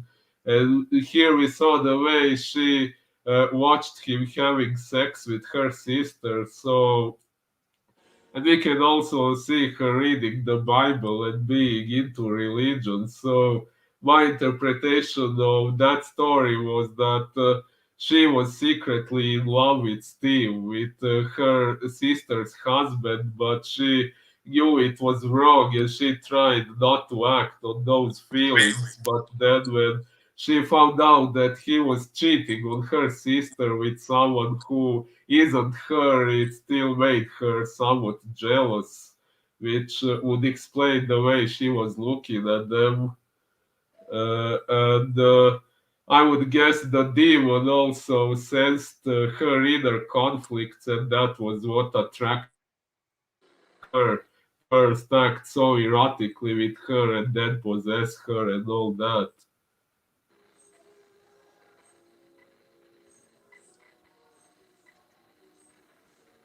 Uh, Okay. and so yeah, at first these two short movies that we see as a part of the movie, at first I maybe didn't find them quite as interesting as the main part where we see Tota in action. But when I was writing my novel and when I had to interpret all these characters and the reasons why they did this and that, it became those parts became a lot more interesting too. Uh, by the way, can you still hear me or am I glitching again? I can No, still you're hear you. fine. Oh, good. So when I disappeared the first time, I was trying to say something about this figure, which I brought up when we mentioned the scene when Tota appeared for the first time. So since I was glitching, not sure how much you heard of what I said about this figure. We heard it all. Oh, you did. Uh, okay, then. So yeah, I got this figure custom made, and yeah, I'm really happy with how it turned out, especially regarding the fact that this woman who made it, she usually doesn't make human characters, so that really turned out rather well, I would say. And also, I thought for this discussion, I would also have an extra figure of her actually a doll that a friend of mine is modifying to look like total evil, but unfortunately, that friend of mine got sick, so it might be COVID, and this project got a little delayed, so I don't have that extra figure now, but I will show it another time. Um, but yeah, so since I disappeared before, can you all tell me what did you think of the scene before the first short movie when Scott was interacting with Tota in the warehouse when he thought she was blind and she suddenly disappeared, and before that she also uh, made him realize she knew his name, and then the way she interacted with him in real time through the videotape. What did you all think of that? I thought her pretending to be blind was weird because you could definitely tell she wasn't blind, and the way she was Well, scared was cool. But I did like the way she interacted with him on the videotape. But the way she did it, it seemed like it was pre-recorded, but she knew what he was gonna say. well, story-wise, it was not pre-recorded. She was making the technology act in paranormal ways, and she was actually having a real-time conversation with him. All It right, was not a yes, it was recording. just her acting. That's the way it looked. Yeah. And what about you, Dave? And tell me, what did you think of that? Well, it looked like she was actually talking to him, like girls said, not that it was Well, a videotape. It looked like she was talking back with him. You Well, know, she was. She was. It did. which if I was him, I would have like, eat Jack, goodbye. No videotape is gonna talk to me. And you, I talk to you. You don't talk to me. and you wouldn't end up being curious what was that about? How was it possible? Would you really not put the tape back in and try to figure it out? Nope, seen too many movies. And you, Dave. I might. I might just for the fuck of it, Just just because I'm fucking on it. curious as a But if it motherfucker. tells me I'm gonna die in 7 days, then I'm getting the fuck out of there. Yeah, same here. And I ain't answering my phone. Yeah, the first time I was watching it, I also thought there would be 7 days, mirrors, wells, and uh, 7 total days to evil kill coming out. everybody. Sorry, what? 7 days to kill everyone or you die. Yeah. Well, she doesn't actually specify a 7 days deadline, but she does say they all have to kill their victims, their enemies, which is revealed in the scene we were about to get to now, actually. So, yeah, after this second short, Scott still hasn't figured out what's going on, and then she tells him that. The ultimate answer, the ultimate solution to all his problems is what? Oh, yeah, he's a seeker of knowledge, all right. Sure. And I'm the Pumpkin King. uh, yeah. So then I will tell you outright because time is wasting. Death, Scott. Murder. See, you want me to murder my bros? Murder them? That isn't right. Murder is a dish best served cold. That's Yeah. revenge. Give the man a prize. He figured it out. I prefer to call it eliminating the problem permanently. Okay, I'm sorry. Uh, so yeah, when the final answer was revealed, what did you all think of that?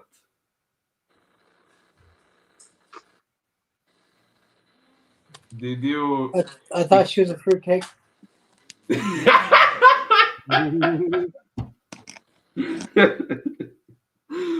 And what about you too?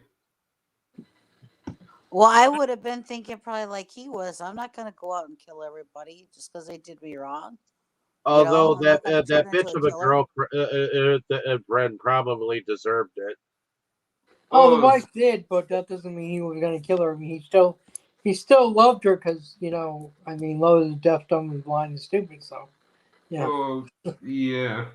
In his case, it definitely is. yeah, that bitch just yeah. But like I said, I would have left that bitch when she got kidnapped. Like, see ya. Didn't Right. want to save your wife? No. Ooh. Let the guy saw her fucking save her. Oh wait, he's already dead. Dang. Yeah, she kind of did deserve it, especially when we found out the whole truth about her shortly afterwards. And you, Dave, Well, what did you? even without knowing that, she deserved it. So she was just a miserable bitch from the moment you meet her. Kind of, yeah. I mean, I'm not saying he's perfect. Obviously, he can't hold down a job, and he's kind of slobbish and stuff. But she's drinking like first thing in the morning. She's fucking obviously ain't doing nothing. Look like she's not working either. Like, she can, and doing the unsatisfying thing was just doing to fucking really hurt his feelings and shit and being an asshole. She was just, complete douche. Mm, indeed. Although, as it turns out later, we can speculate that maybe all of it was a part of her agenda, but I will say my interpretation of that later. And Dave, you haven't said what did you think of the scene when the answer was revealed, when it turns out this glorious solution we were waiting for until this scene was kill off all your problems. What did you think of that? I thought it was stupid, to be honest, but it was a smart, you know, thing for the film. I mean, uh, honestly, he had no choice in the matter because she was just gonna do whatever, you know. But the final answer was pretty much telling them, okay, you're gonna get revenge on these people that have wronged you know, and then Final Destination will take care of the rest if you don't. Ooh, yeah, pretty much. Uh, uh, Then we get to a scene, of course, Scott dismisses the whole threat that something would happen to him if he didn't go and become a murderer. So he ejects the tape, but that's when he tries to leave the house and runs into the man who has been stalking him since the beginning. And we find out that's Chris, the guy from the beginning, who we thought had killed his wife, but now we find out that he actually didn't, that he stopped himself before she died, and that she was rushed to a hospital and he came back to his senses. And since then, he has apparently been trying to find a way to put an end to what Tota is doing to people. So, what do we think of this revelation of him apparently not being a bad guy after all? Well, I was wondering why he was sitting there watching the house. I thought he was there to do something, to do it. I didn't think he was there, to like protect him. I thought he was. Mm, I didn't recognize him. I didn't realize he was the first guy. So I kept y- thinking, like, who the hell is this guy in the car? Me too. I didn't yeah, recognize him either. I thought he was there to do something to the dude. yeah, and a fun fact: the glasses he was wearing the ones that Felicia was wearing in the warehouse. Well, in the story, they're not the same, of course, but the movie prop was the same. And what did you, Dave, think of that scene? Which one?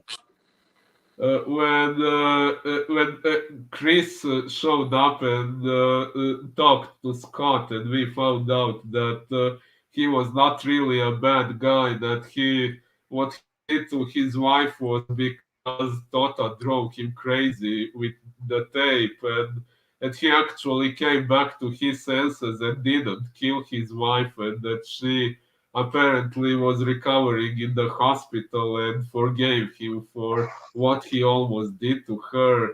When we Well, I found thought out, it was a good thing that someone escaped from the evil clutches of this cursed video.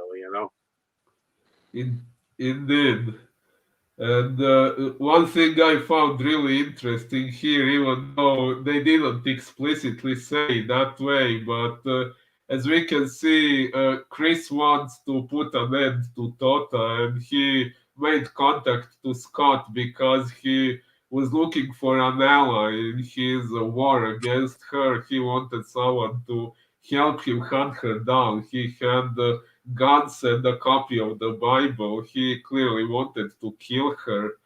So, an interesting thing to notice is that Tota says people have to kill those who wronged her, and he at this point, Chris thinks, of course, that no one wronged him as much as she did, as she almost made him kill his wife. So he actually tried to apply her answers on her to kill her and therefore maybe perform his supposed duties and at the same time put a final end to what she is doing to people.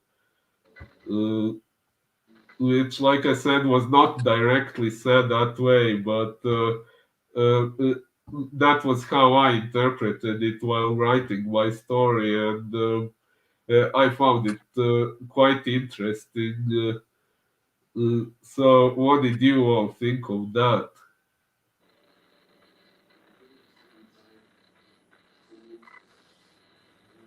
Um, I I guess I just thought, huh, it was it wasn't something that I had to put too much thought into it. Okay, yeah, I'm sorry. I know I just analyzed the living crap out of this movie. And what about you, Tammy and Kroll?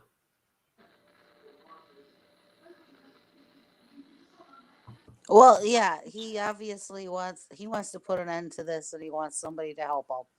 So that's the thing. He realizes how evil this whole thing is, and he wants it to end. Doesn't want it to keep on going on, and have somebody else be put in the same situation. That's why he's been watching them. So he Y- figures if he can step in before he does anything, then maybe he'll get an ally. Yeah, you, Kroll,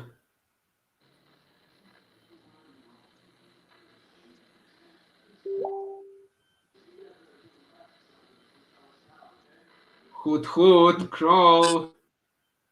Yeah.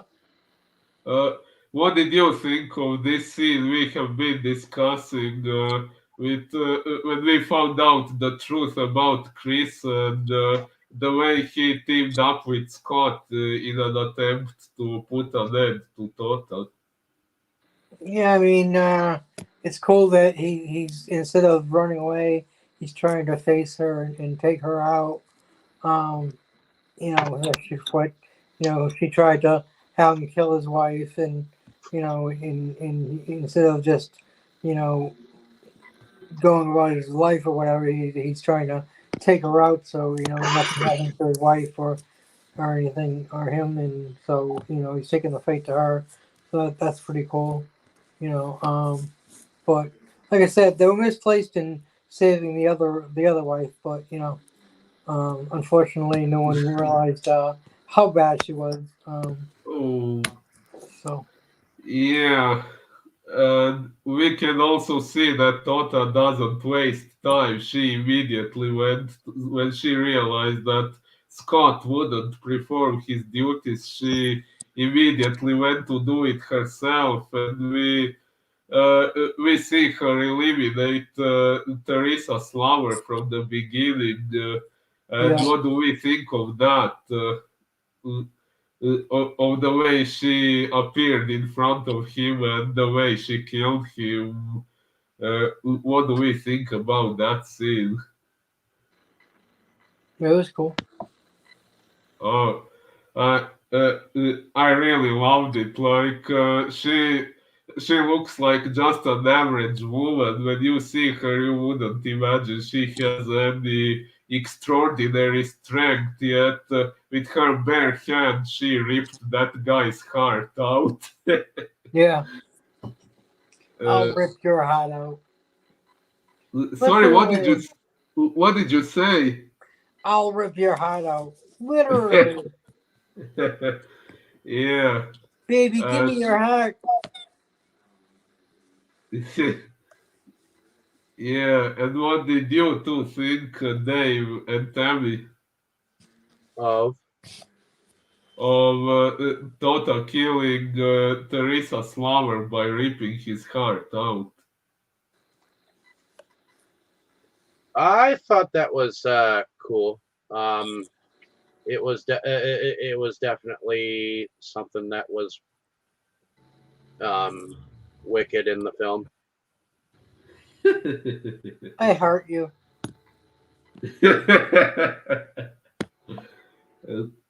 And you, Tammy. Oh, I have a heart. I think up until that point, that was probably the most gruesome scene. Yeah, Well, maybe the part when the demon ate those people alive was somewhat gruesome too. not as much as her grabbing his heart right out like that, though. but um, I but she mean, didn't yeah, waste any time, like you the said. She started going after everybody. and we also see her knocking. Well, we don't see her, but hear her knocking on the door of Scott's boss, played by John Bowker. We don't see the scene of her actually killing him, No, which but he I answers the wonder. door. He answers the Yeah, door. Yeah. indeed.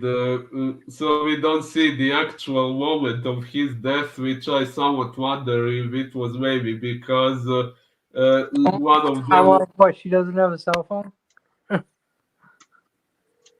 Uh, what does what do you mean about her having a cell phone? How When does she that when come? she killed the boy toy, the lover or whatever, right? She knocked on the door and asked to use his phone because her car broke down. And I'm like, Oh what? yes, She doesn't have a yes. cell phone? Yeah, well, in Well, 2003, cell phones were still expensive for people. yeah, and actually the movie was shot in 2000, I think, and it was released later, but I think it was 2000 when they were shooting it.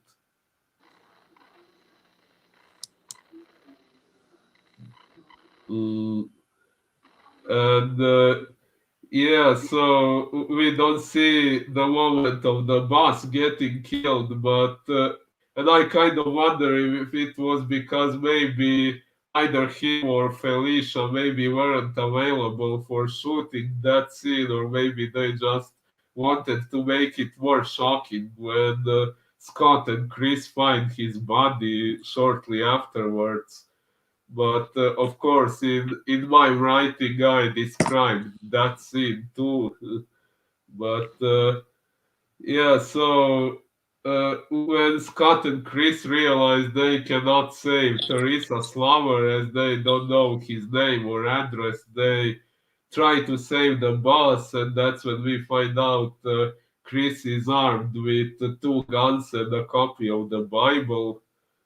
And yeah, then they get to the boss's house, and what do they find there? Not to interrupt you, but you said people didn't have cell phones back in 2000. Well, it's Uh, possible that people around here might not have. I did. I'm talking about in this film. Ah, uh, I did. in the year 2000, interesting. I didn't have a smartphone, but I had a phone. I had a phone Well, too because my the reason I ended up going and getting my phone is I worked. I had to work a distance. I was working a distance from where I lived, and I had to take the freeway. And I got on the freeway to go to work one day, and my car ended up acting up. And luckily, where I got on the freeway, there was an exit to get off right away. And I went right to my mechanic. And while he was fixing my car, I thought about this, that what happens if I would have been halfway to work and stuck on the freeway? What would I have done but then?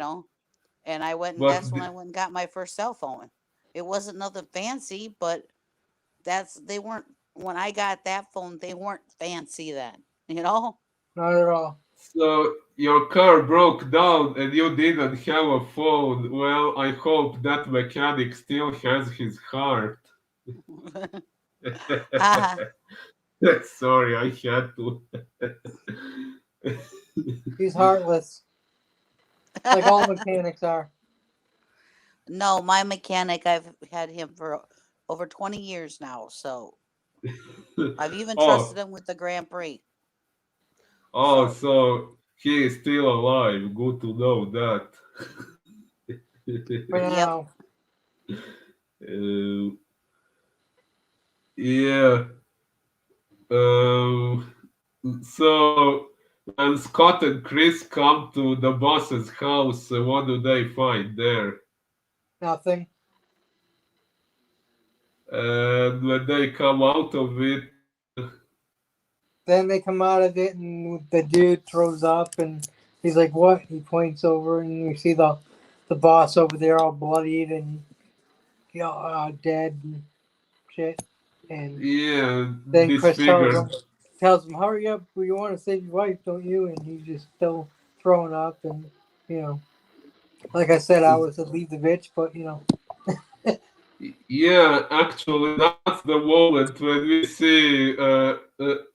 see a change of Scott's attitude. Until then, he is more like weird stuff is happening around him, but he is more passive, maybe not fully even believing that what Tota said and what Chris said, that it's all as serious as they were saying. Like when he asks Chris. Uh, if she is not human, how can you kill her with a gun? He is more like laughing while asking that. But then when he sees what happened to his boss, that's when he starts to take it a lot more seriously and becomes a lot more anxious to save his wife. yeah.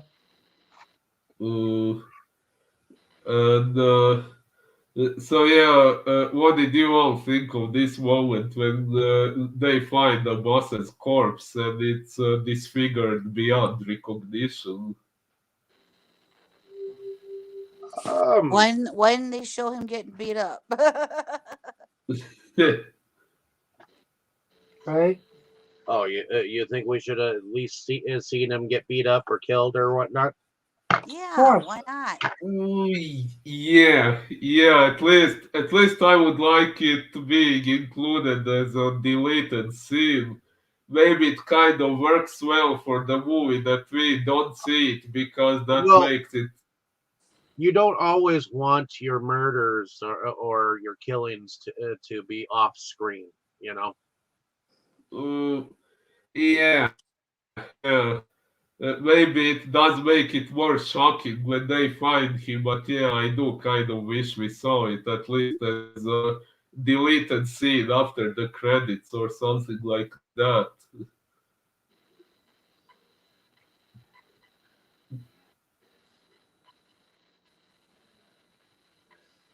Uh, Yep. and while they are trying to find the boss, we also hear a knock on Teresa's door, Scott's wife. So we find out that Tota is coming for her as well, and we think she is about to kill her, but aren't we in for a surprise?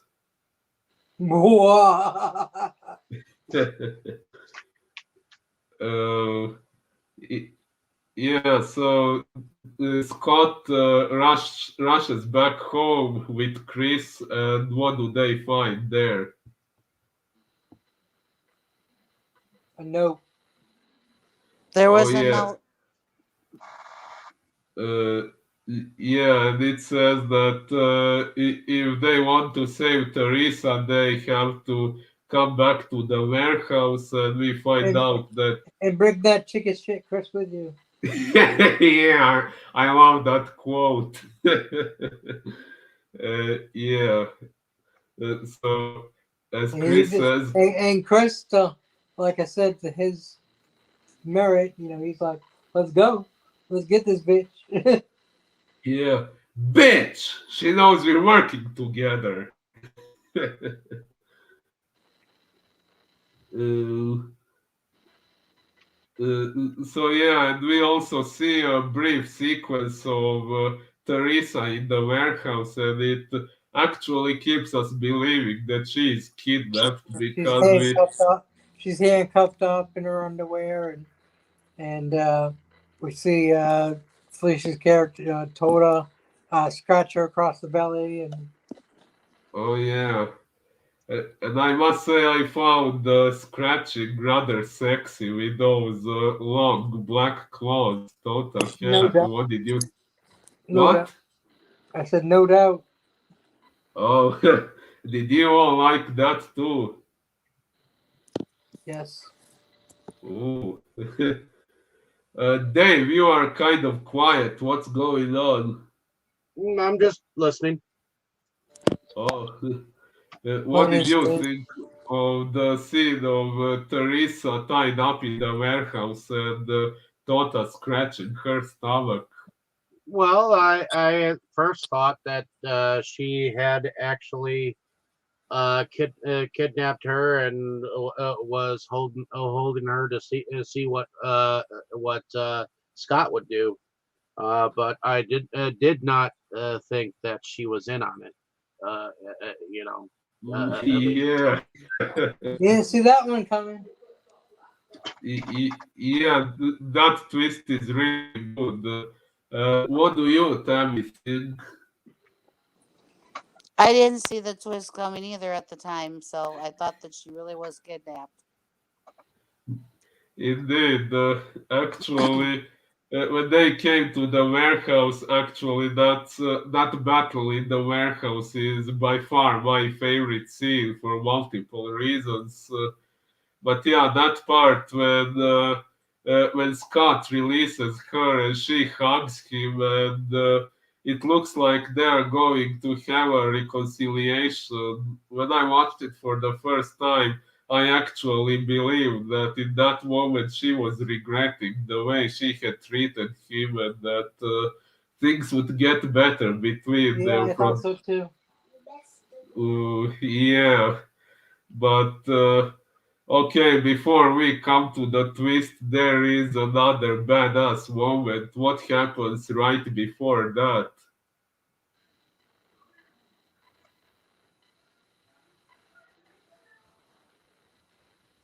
What? No one can remember. What happens when? What happens right before we discover the truth about Scott's wife? She stabs Scott. Before that, I mean.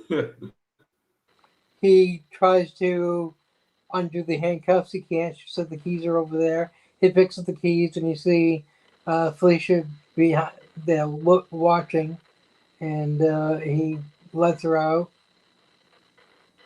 uh, yeah, and what's happening with Chris in the meantime?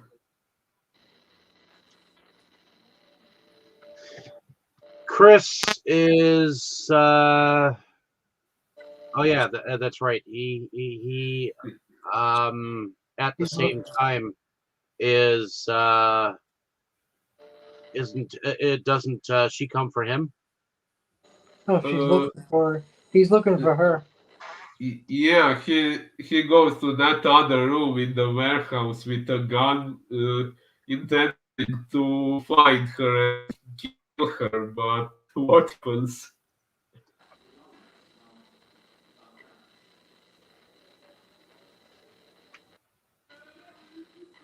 Yeah. Am I am I glitching again?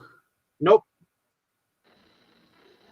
Oh, uh, so when he tries to find her, what happens to him? Uh, ultimately, and this is found after we're after this whole like twist. She eventually comes for him. Well, before the whole thing plays out, when he is looking for her, first she appears in front of him and slaps him in the face so hard that she knocks him out of balance. And funnily enough, I found out in the behind the scenes reel that that slap was actually real. Bob Olin, the actor who played Chris, he actually allowed her to slap him for real to make it more realistic. Okay, I don't remember the slap, but Me neither. You um, forgot I that just I just remember afterwards she coming for him. Oh, Nope. yeah. I And what a remember a slap, but I thought it was later. Oh, no, the slap is before Teresa stabs Scott to death because first Tota slaps Chris, then Chris gets up and tries to shoot her, but she's no longer there, and then Scott hears the gunshots and he thinks something happened to Chris and he turns his back to Teresa, and that's when Teresa stabs him to death.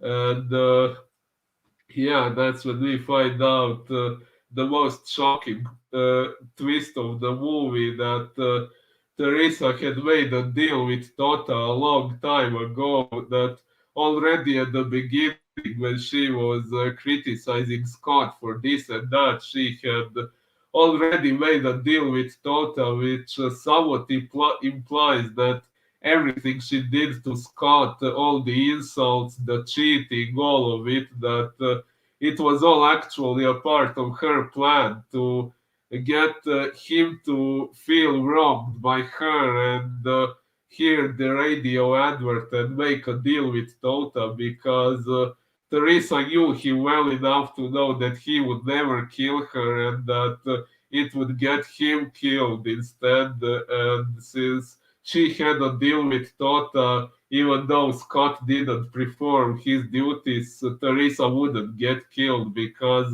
she was willing to perform her duties and she had a contract, so that was keeping her safe, probably. Plus she got the insurance money from being dead because she said you're worth more dead than alive.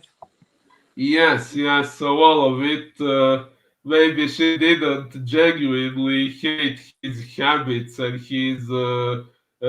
and the clothes he was wearing and the stuff that she mentioned at the beginning. Maybe she didn't really hate it as much as she said, but it was a part of her mentally torturing him to the point of getting him involved with Tota so that she could easily get rid of him later on, and maybe even the drinking part was just to drive him even more crazy with her behavior.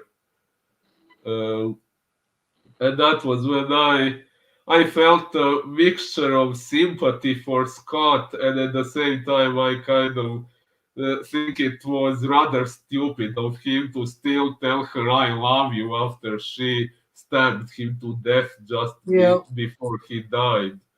How can Was you Oh love yeah, someone who fucking killed you? she was a evidently had made a clown. deal with Total Evil, and she followed through with it. Yeah, she Uh, did. And then the bitch got hers. Yep. uh, yeah, then we did get a little moment of justice there, but before that, what did we think of the scene when he was kneeling in front of Scott's body, which we later found out wasn't quite dead yet, but yeah, he was there, and Teresa returned with Tota, and what did Tota do to Chris at that point, and what did we think of that? We turned around. She's like, "Oh, it's just me." He's like, "Oh, don't be here. I don't want you to see." And she's like, "Why not?" And he turns around and sees Toto, and Toto throws him against the wall. Yeah, like she lifts him off the ground with one bare hand and throws That him against the that wall actually with looked pretty one cool. hand. That actually looked pretty cool. Yeah, right. Uh, Actually, that's one of the biggest reasons why I like this movie and her character. I have always liked female characters with insane supernatural strength. Okay. Buffy. Yes. I said Buffy. Ooh, yeah, possibly her as well, but I was too young when Buffy was on TV. I wasn't really watching it much, and at that age, I was somewhat disturbed by those ugly faces in the series. Not Buffy's face, of course, but those The vampires, vampire. demons, whatever they were. I love the vampire look. Well, nowadays I would probably like it too, but back then I was a kid and I didn't like it back You were a then. skinny cat. Sorry, what did you say? I said you were a skinny cat. Yeah, maybe I was a bit of a pussy for horror back then. And Dave, tell me, what did you think of the scene of Tota kicking Chris's ass? I thought it was pretty good. Yeah, I thought it was okay. Yeah, it's definitely one of my favorite moments because we see her. She, as we know, looks rather feminine based on her body constitution. We wouldn't imagine her being stronger than an averagely built man, yet she beats the crap out of this guy like it's nothing. And we also see her claws again, which I also love, and she scratches him and makes his chest bleed. It was all really badass to me. Uh, and we even see a moment when Chris is already beaten up and unable to defend himself, and Tota also sends Teresa to give him a little bit of beating. What did we think of that? It was decent, I guess. Uh, what, you are not that impressed? It was just weird the way she was just kicking him like that. It was just like beating a dead horse. uh, kind of, I think yeah. the whole fight scene is pretty neat. I think they went a little bit overboard, but with the kicking and everything. But Yeah. um, you know, Most people, when they kill people, they just like kill them. They don't like torture them afterwards. Yeah, actually, Tota did just kill Teresa Slover and Scott's boss. She didn't waste much time on them. She just showed up and killed them, so we could kind of wonder why she didn't do the same with Scott and Chris. Which it's not revealed in the movie, but of course I elaborated more on that in my novel, which I won't spoil now if someone hopefully eventually wants to read it. uh, but yeah, and then we get to the culmination of the scene. Oh yeah, yeah. So after Teresa beats Chris up, what happens next? I think Crow loves that moment.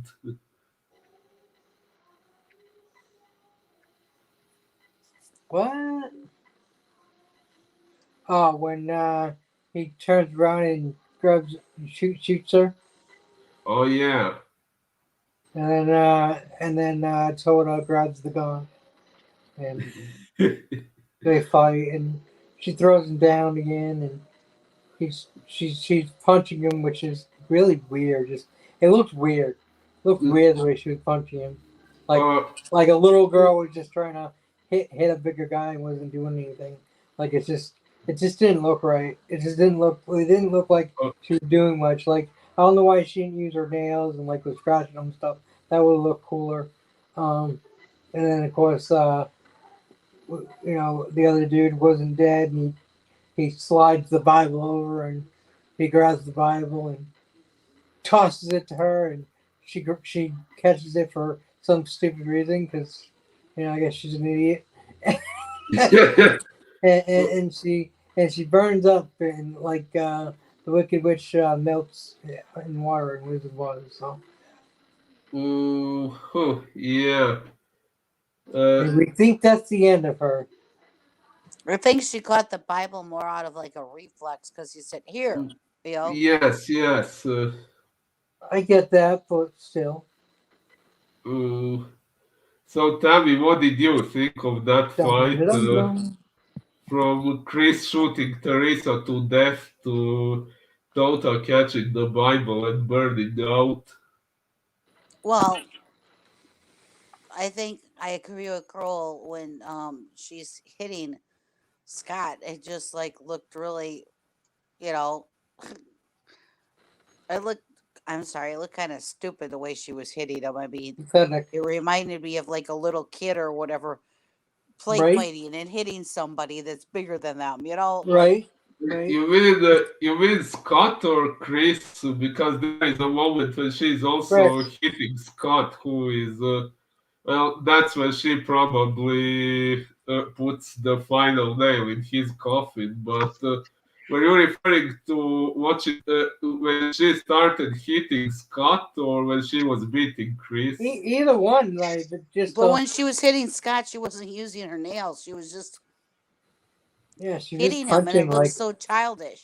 the nails would have looked cool, but the punching looked exactly. She looked like a little kid, like a little girl. And what did you, Dave, think?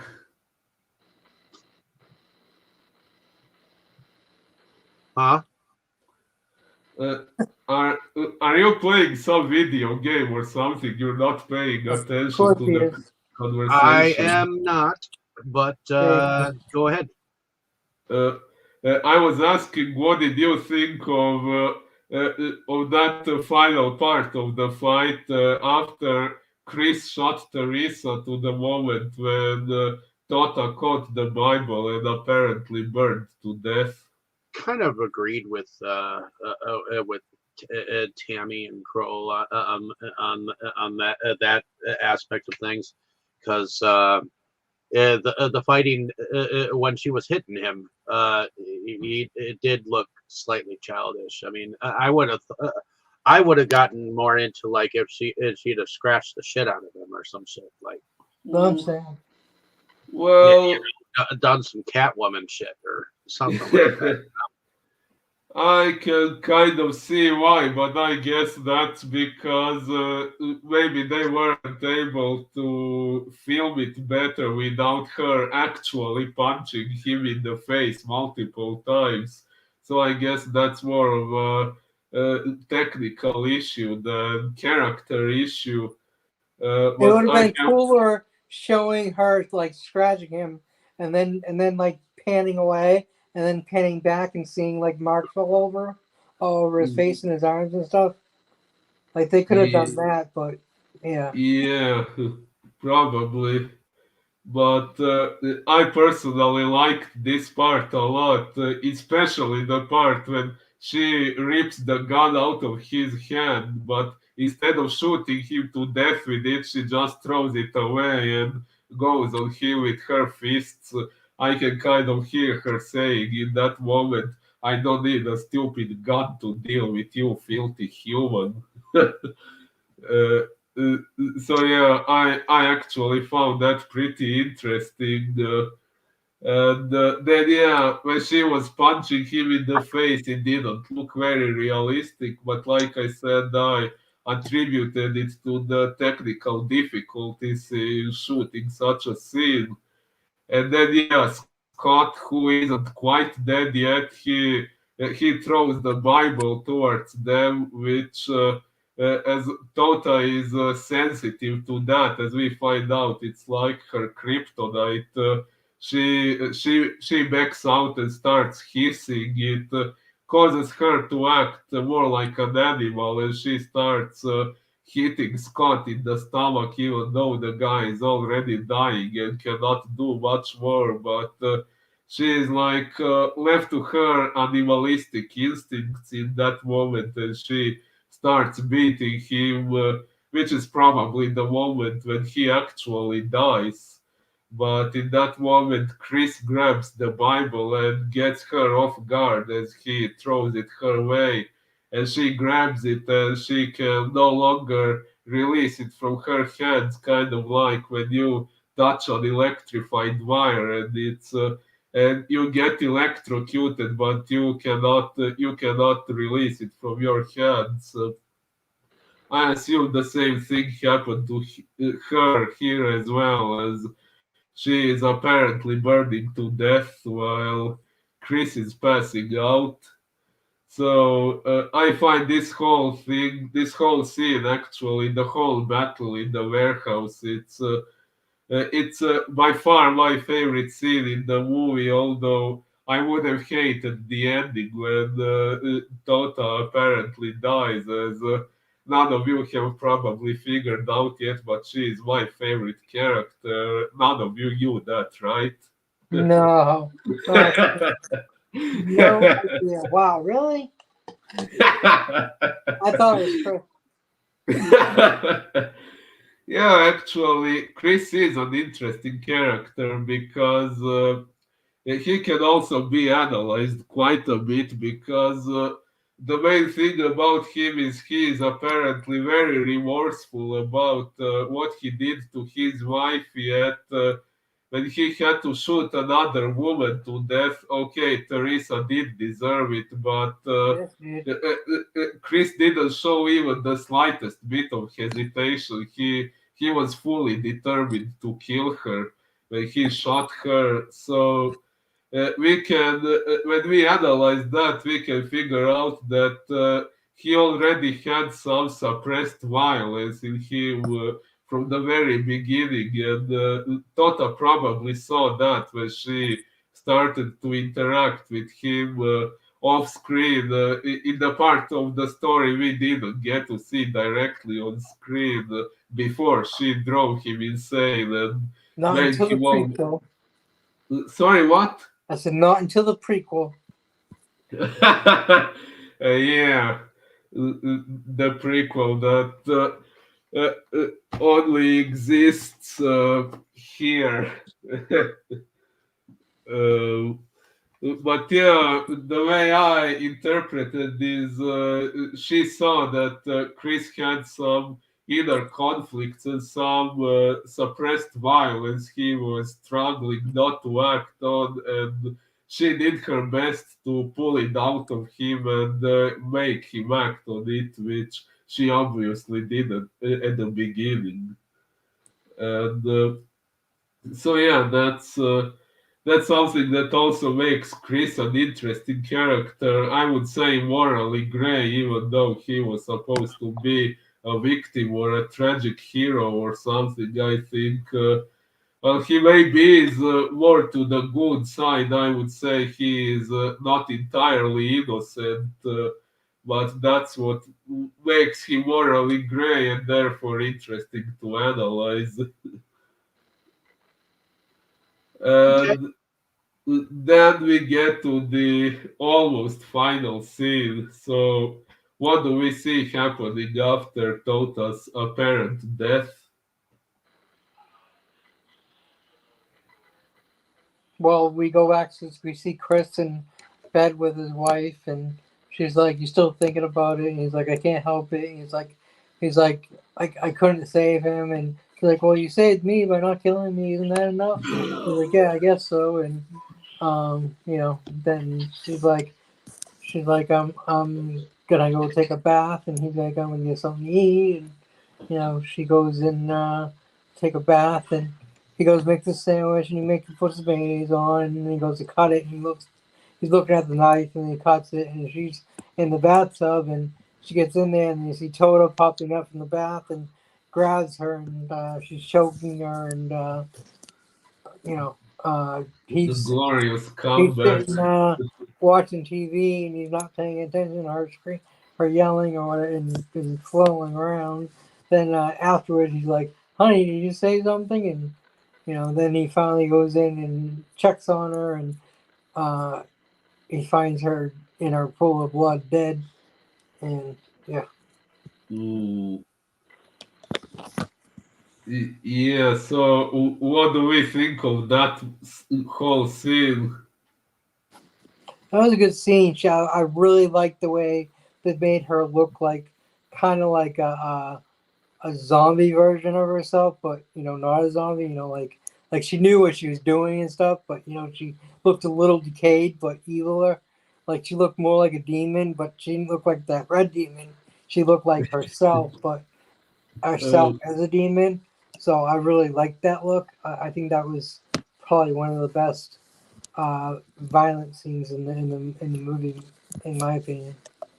uh, yeah, and what about you, Tammy? I think that their comeback scene was pretty cool. All right. Like Carl said, she actually looked more demonic this way. Looked scarier, and so yeah, it was quite a comeback. Um, yeah. And I thought that the comeback scene was pretty cool with her. I mean, that whole the chick getting beat up and she that ending when she says you want to get back at them, I can show you how. You know. Oh, yeah. Okay, now you skipped to the very last scene, but okay, yeah. What do you, Tammy, think of? Okay, maybe I should first say what I think about the last scene with Chris and his wife. I also thought it was a rather interesting scene. I found it somewhat weird when the wife said, "Hey, you saved me by not killing me that night." Okay. But yeah, then the really interesting part came when Tota reappeared in the bathroom, and we don't really see how she came back to life, but in my interpretation, she was resurrected by the same boss she supposedly works for as a messenger, who, in my interpretation, is the devil. So yeah, she came back to life and she came for revenge. When I watched the movie for the first time, yeah, when she appears with that makeup all smeared over her face, she does look rather demonic. And at first, I thought that meant that she was disfigured after her encounter with the Bible. And then when she has a conversation with Chris through the videotape and she looks normal again, at first I thought that meant that when she killed Kate, that maybe she washed her face in Kate's blood and that was what recovered her original looks. But later on, when I spoke with Joe, I found out that it was never the idea to imply that she was disfigured, that her makeup was messed up just because she was in the water. And another thing I found really interesting is that she killed Kate by strangling her, which didn't actually involve any blood, but Chris still found her in a bathtub full of blood, which Yeah, I was uh, thinking the same thing. yeah, so she probably did that to traumatize Chris when he finds her. And I also found it interesting. I don't know if it was an intentional reference, but it made me think a lot of this historical countess, Elizabeth Bathory, who was.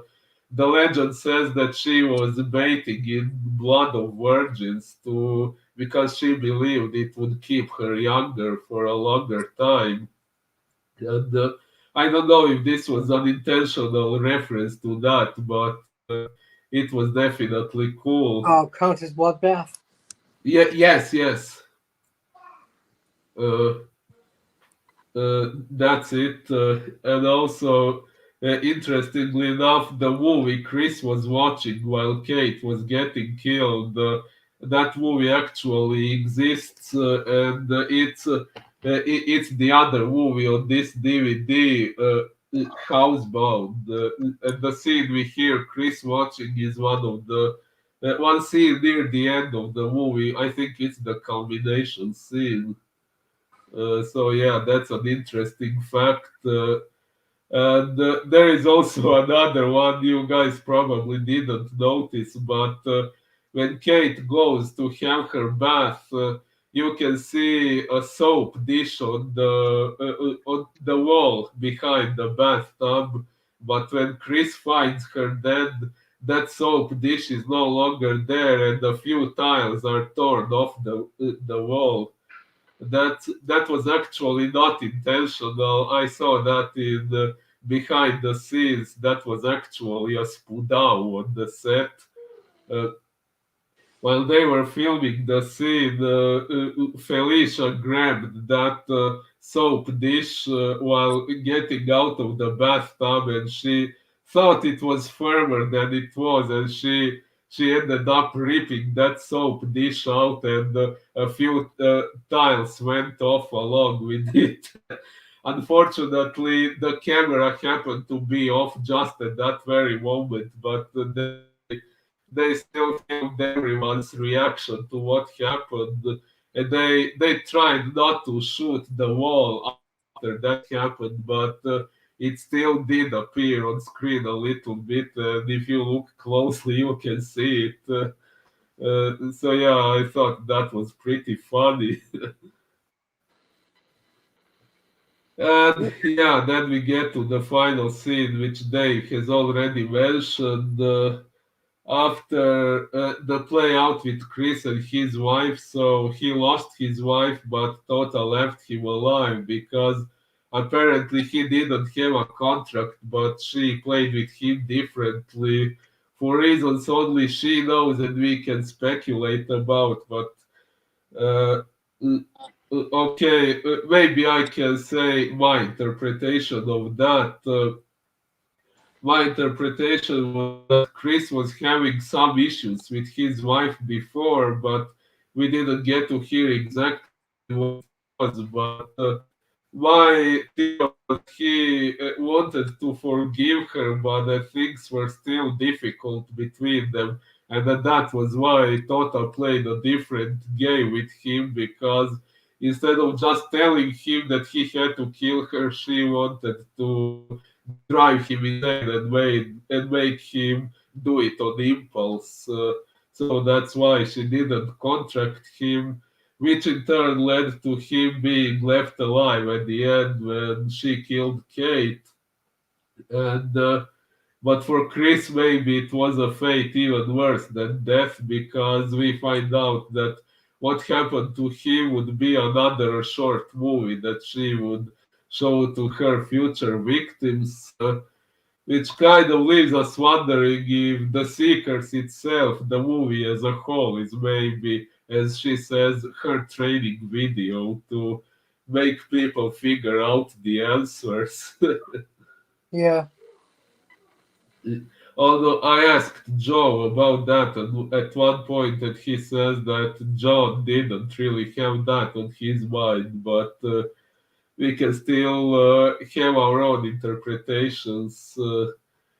And yeah, then there is the final scene when we see a new character, a woman who got beaten up by someone, and Tota gives her a videotape where she would maybe end up seeing Chris's story in her own journey of discovering the answers. So, what do we think of that final scene?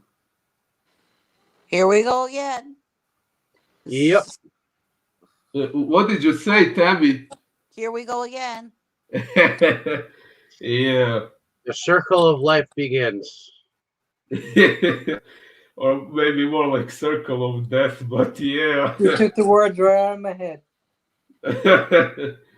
Yeah, I really liked that ending because even though Tota is supposed to be a villain, I was happy that she stayed alive at the end because she was my favorite character, and even though she was meant to be scary and I don't know, give you nightmares, when I went to bed that night after watching that movie, I was I was left fantasizing about her visiting me.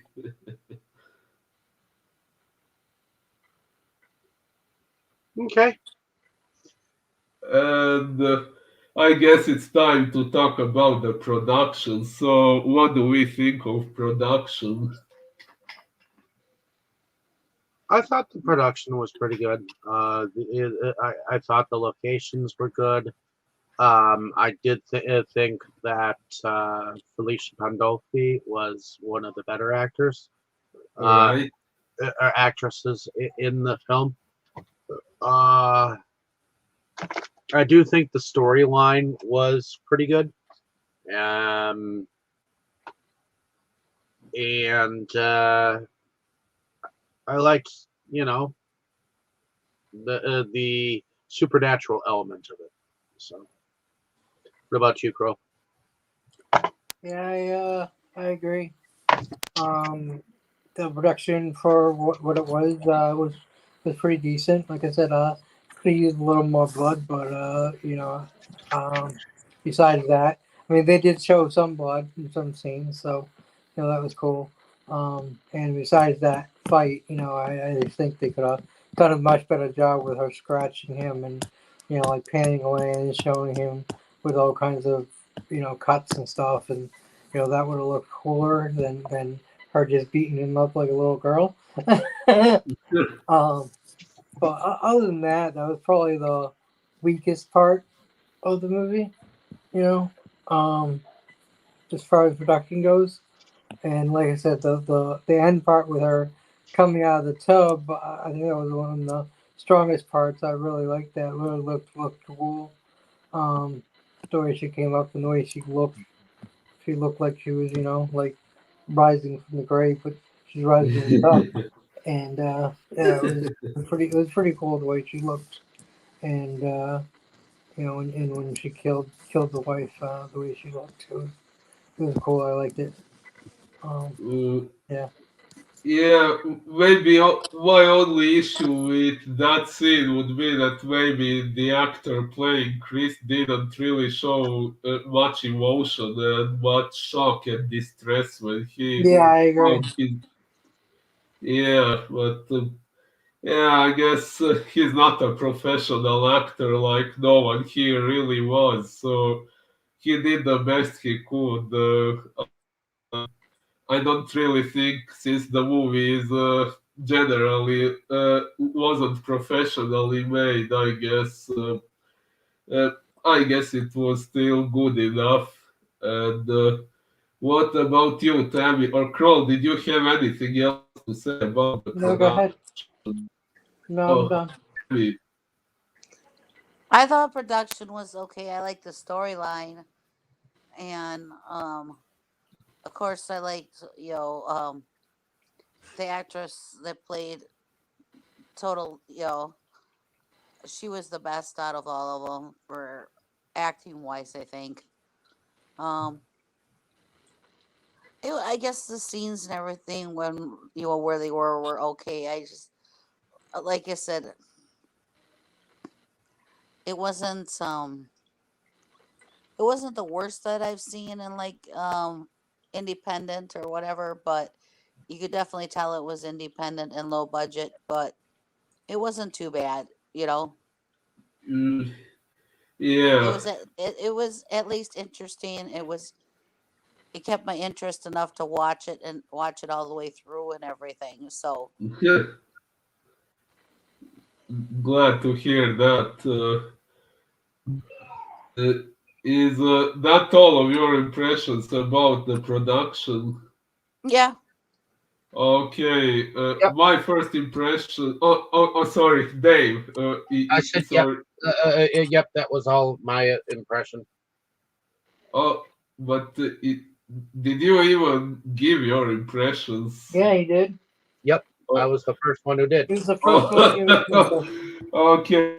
Sorry, I guess I'm maybe already a bit tired and just too enthusiastic to discuss this movie that I forgot that you already did. Sorry about that. So, My first impression, like I said, this was the first time I watched any independent movie at all. So the first time I watched it, I thought the production was not very good. But then when I realized that it was actually made by people who were not professionals at all, who were just really people like all of us here, then I realized that it was actually good because, truth be told, if any of us was making a movie, especially back then when digital cameras didn't exist and when editing wasn't so easy, none of us would have really been able to do better than these people did. So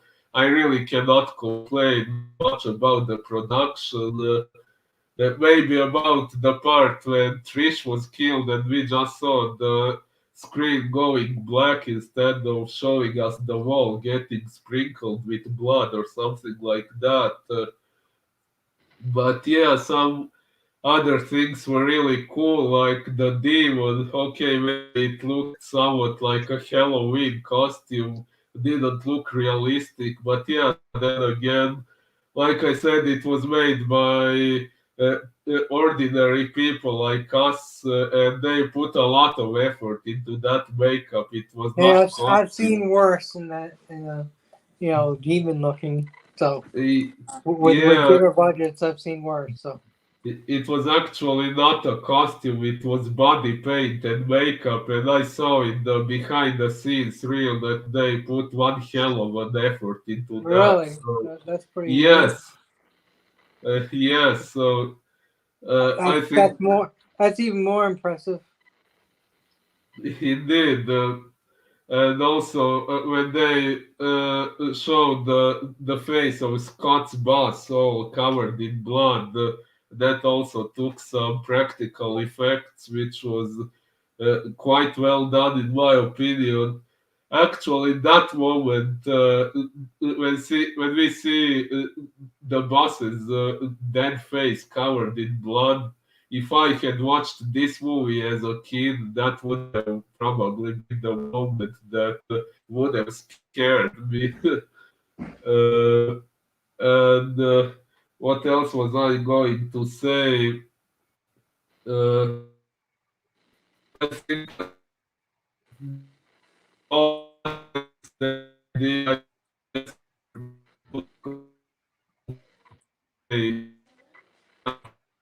active.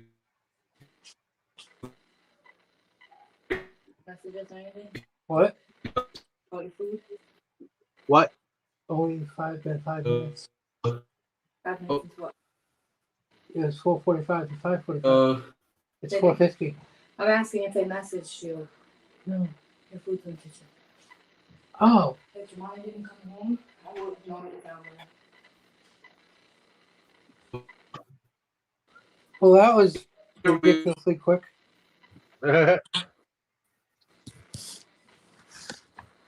Well, I guess let's go into our favorite scenes or I want music first. about music. uh, Well, the music was done by Seasons of the Wolf, and there were at least 6 or 7 tracks by them. Yeah, I can read. I saw that too, and I just want to say the fucking music was kick ass. I mean, for a band I've never heard of, it was probably one of the best metal soundtracks I've heard in movies.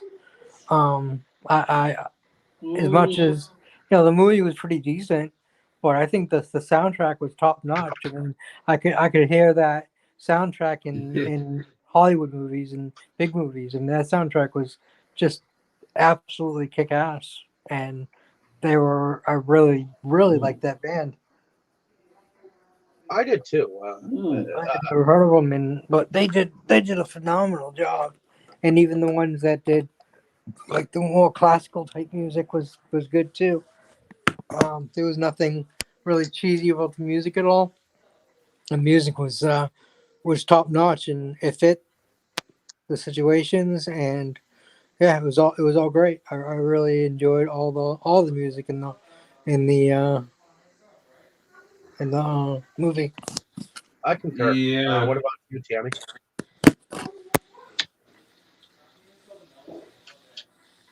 Tammy, you're muted. Yeah. Oh, what do you What did think you think about about the? the music I thought the music was pretty good. Band sounded pretty decent. coming from a Ooh. metalhead? Yeah, Ah, I liked the music a lot as well. Actually, this is the reason why I began exploring the metal genre to begin with. Until then, I was more music. This movie is the reason why I began appreciating rock and metal. And yeah, I liked the music a lot, especially the ending credit song by Seasons of the Wolf. The song is called Victim of Darkness. And one thing I really find interesting about the song is that the lyrics of the song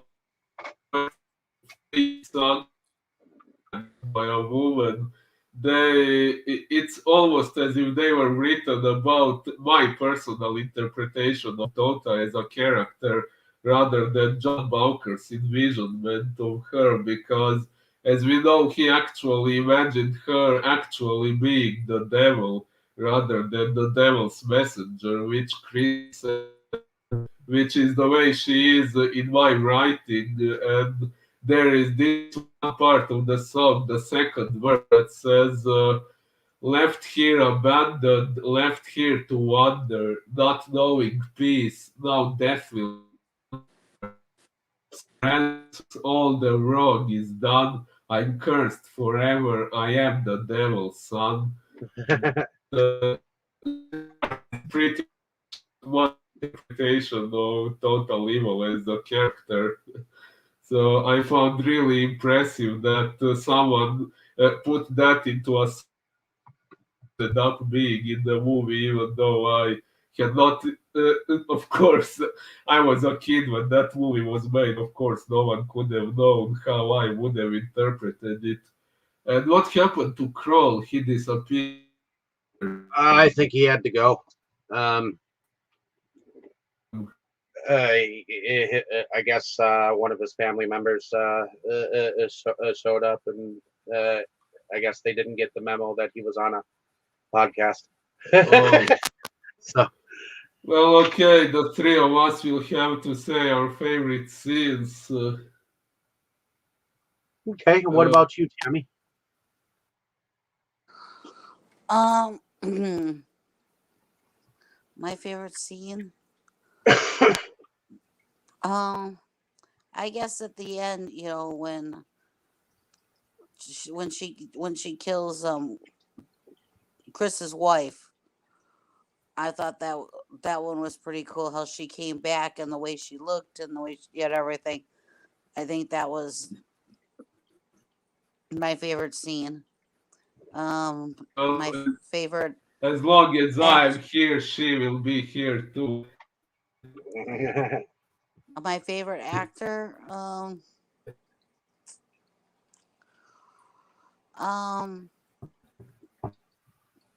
I guess Chris is my favorite actor in the whole thing because throughout he's in the whole movie and he's trying to right a wrong and he's trying so hard to help everybody, because he realizes this is wrong and it just, you know, I feel bad because as hard as he tries, it just doesn't seem to work for him. Something still ends up going Ooh, wrong. yeah, So, indeed. And Dave, your favorite actor, actress, and scene? um, my favorite actor or actress is Felicia Pandolfi. I thought that she did a pretty good job as this character. And my favorite scene or scenes is even though I kind of like laugh at the oatmeal demon Uh, uh, I did think it was kind of funny how he just kind of fondled her a little bit. You know, got a little bit of action, and it just so happens to be the same actor who played Chris. So True. the demon. So That's funny, but the hero also got some action. So I thought that was cool. indeed. And my favorite scene, as I already said, is the battle in the which I like total kicking ass, beating people up physically. I find very interesting when women do, which is one of the things I really like about the character. And my favorite character, who could it be? I guess old lady who how to find the warehouse. My favorite character, obviously, Felicia Pandolfi. Uh, as you know, I became a huge fan of her character, and there is the fact that I like her character. She explored more movies she played in and ended up getting in contact with Joe Sherlock and then with all you guys. So yeah, once again, she is the reason why I'm here. And regarding that, I would like to show a few drawings. You see,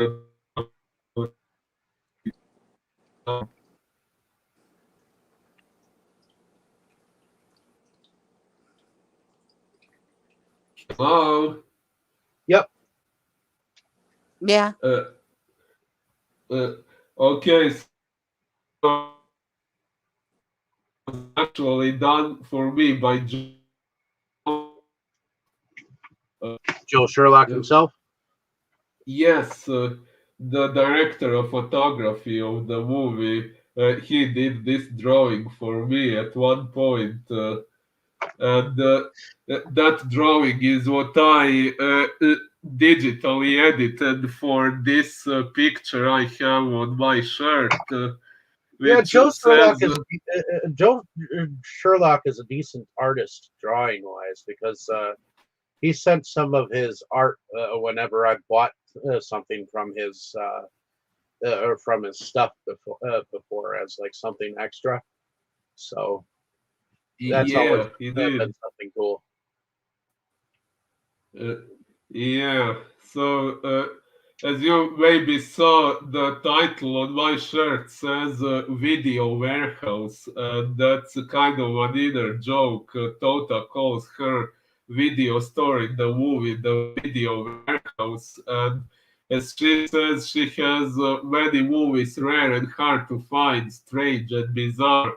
I found it amusing to realize that that's technically the description of Joe Sherlock is of the movie. This picture on my shirt represents. um, and yeah, aside from that drawing, here is one. Where is it?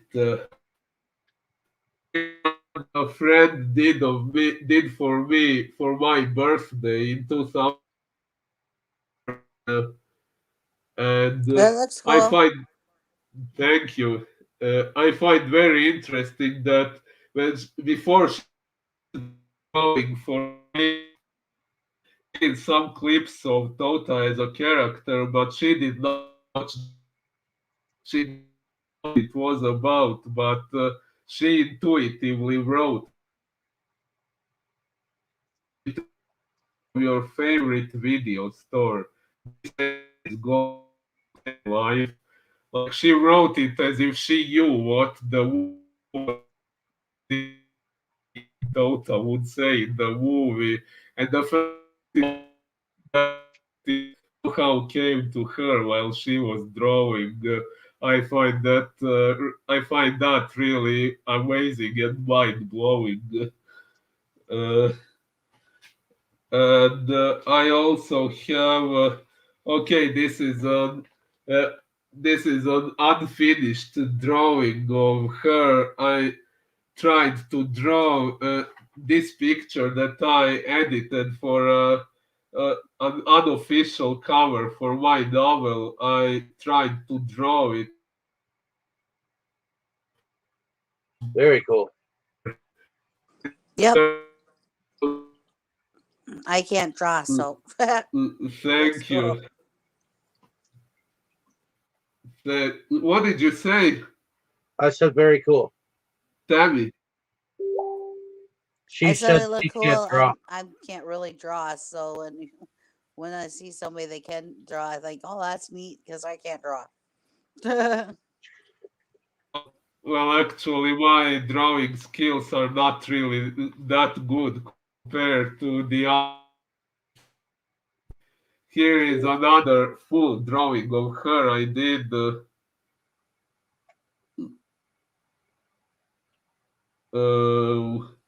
Can that use looks both. that looks cool. Yeah, And here it is does look what I cool. did in here. Thanks. Here is what I did in a class while being bored during the lecture. This was just a doodle. Didn't put that much effort into this one. Still looks Um, Not cool.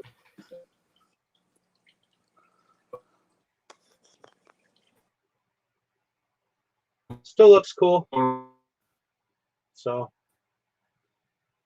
thank you for showing us. You're so another. glitching from time to time. Yeah. Well, can you see this? Uh, and she also made this color version. Nice. yeah, that looks Thanks. nice. Sorry about that, Thanks. guys. I So didn't know if you saw my message, but I had to bounce for a few uh, minutes. it's fine. You will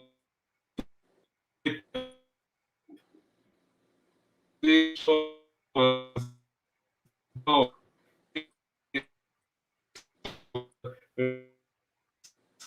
on the set where everyone was sitting while filming the scene of Scott having the video conversation with Tolta. Joe did a sketch for that, and he ended up sending me that very piece of collectible that I'm still keeping.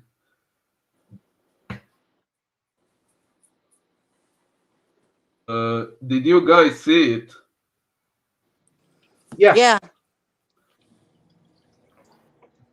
Uh, it seems to be a that would be blueprint. it. Yeah. So I'm still glitching now. Yeah, you are. Seems to be a blueprint. Discussion. Yeah. Does anyone else have anything you? To add? no, Well, Yes. nothing about the movie. Do you have uh, something to add after we're done? Kroll said his favorite scene was the Asian stripper in the shower. Ah, was it your favorite scene, Crow? He just said it. The Asian stripper in the shower. Ah, She yeah. was pretty hot, and So I mean, what there was quite a few scenes with with breasts Naked and naked chicks. women, but like I said, that was the best one, and I know it might be cliche to pull out that in the movie, but it was my favorite scene. I mean, it was really hot, and she was pretty sexy, and I'm not like I don't care what nationality someone is, but I'm not one of those fanboys that go for Oriental people as much. But she definitely was super hot, and yeah, actually, definitely. Yeah, that actress was Uh, definitely someone I wouldn't mind banging.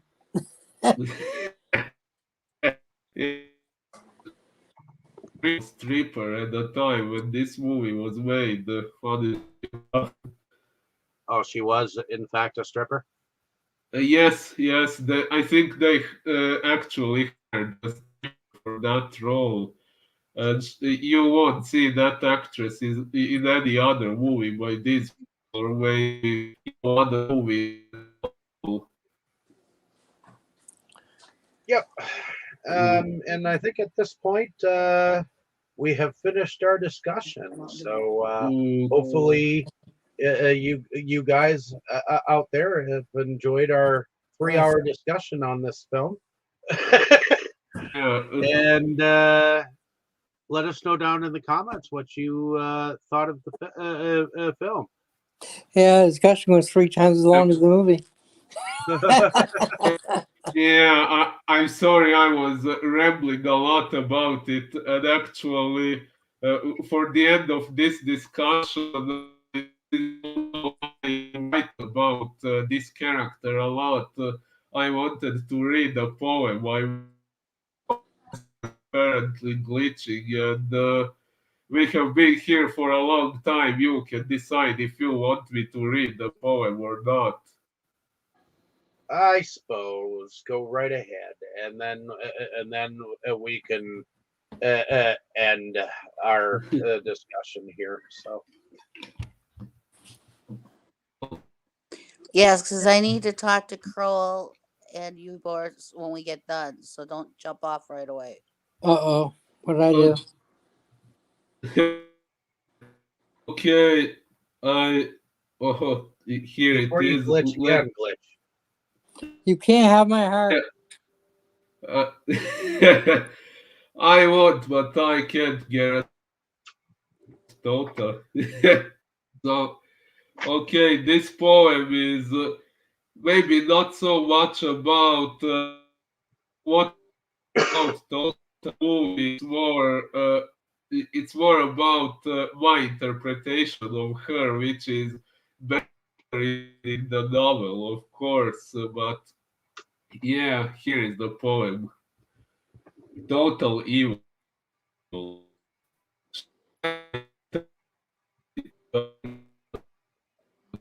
Oh, you're beginning the glitch. So start Oh, Yeah, over. we can't hear nothing, dude. yeah. Tony in an abandoned place. Emerging from there,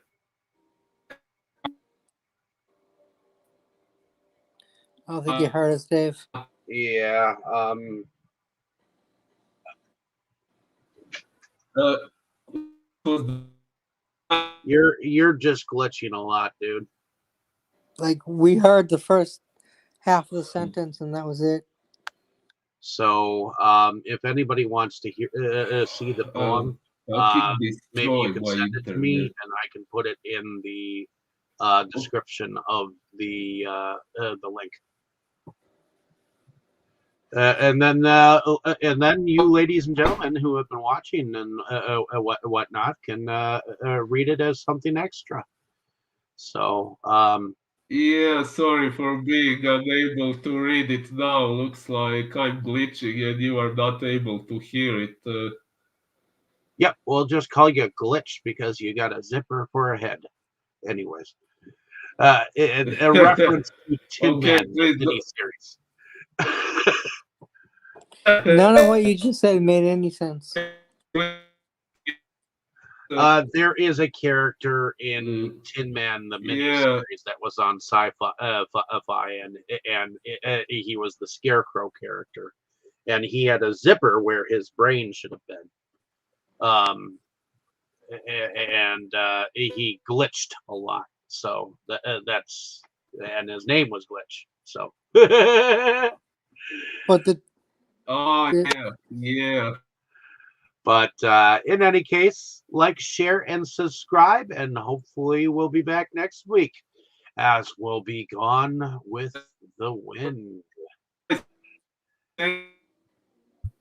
So stay tuned next week Sunday Ooh. as we go back in time to the time of the Civil War.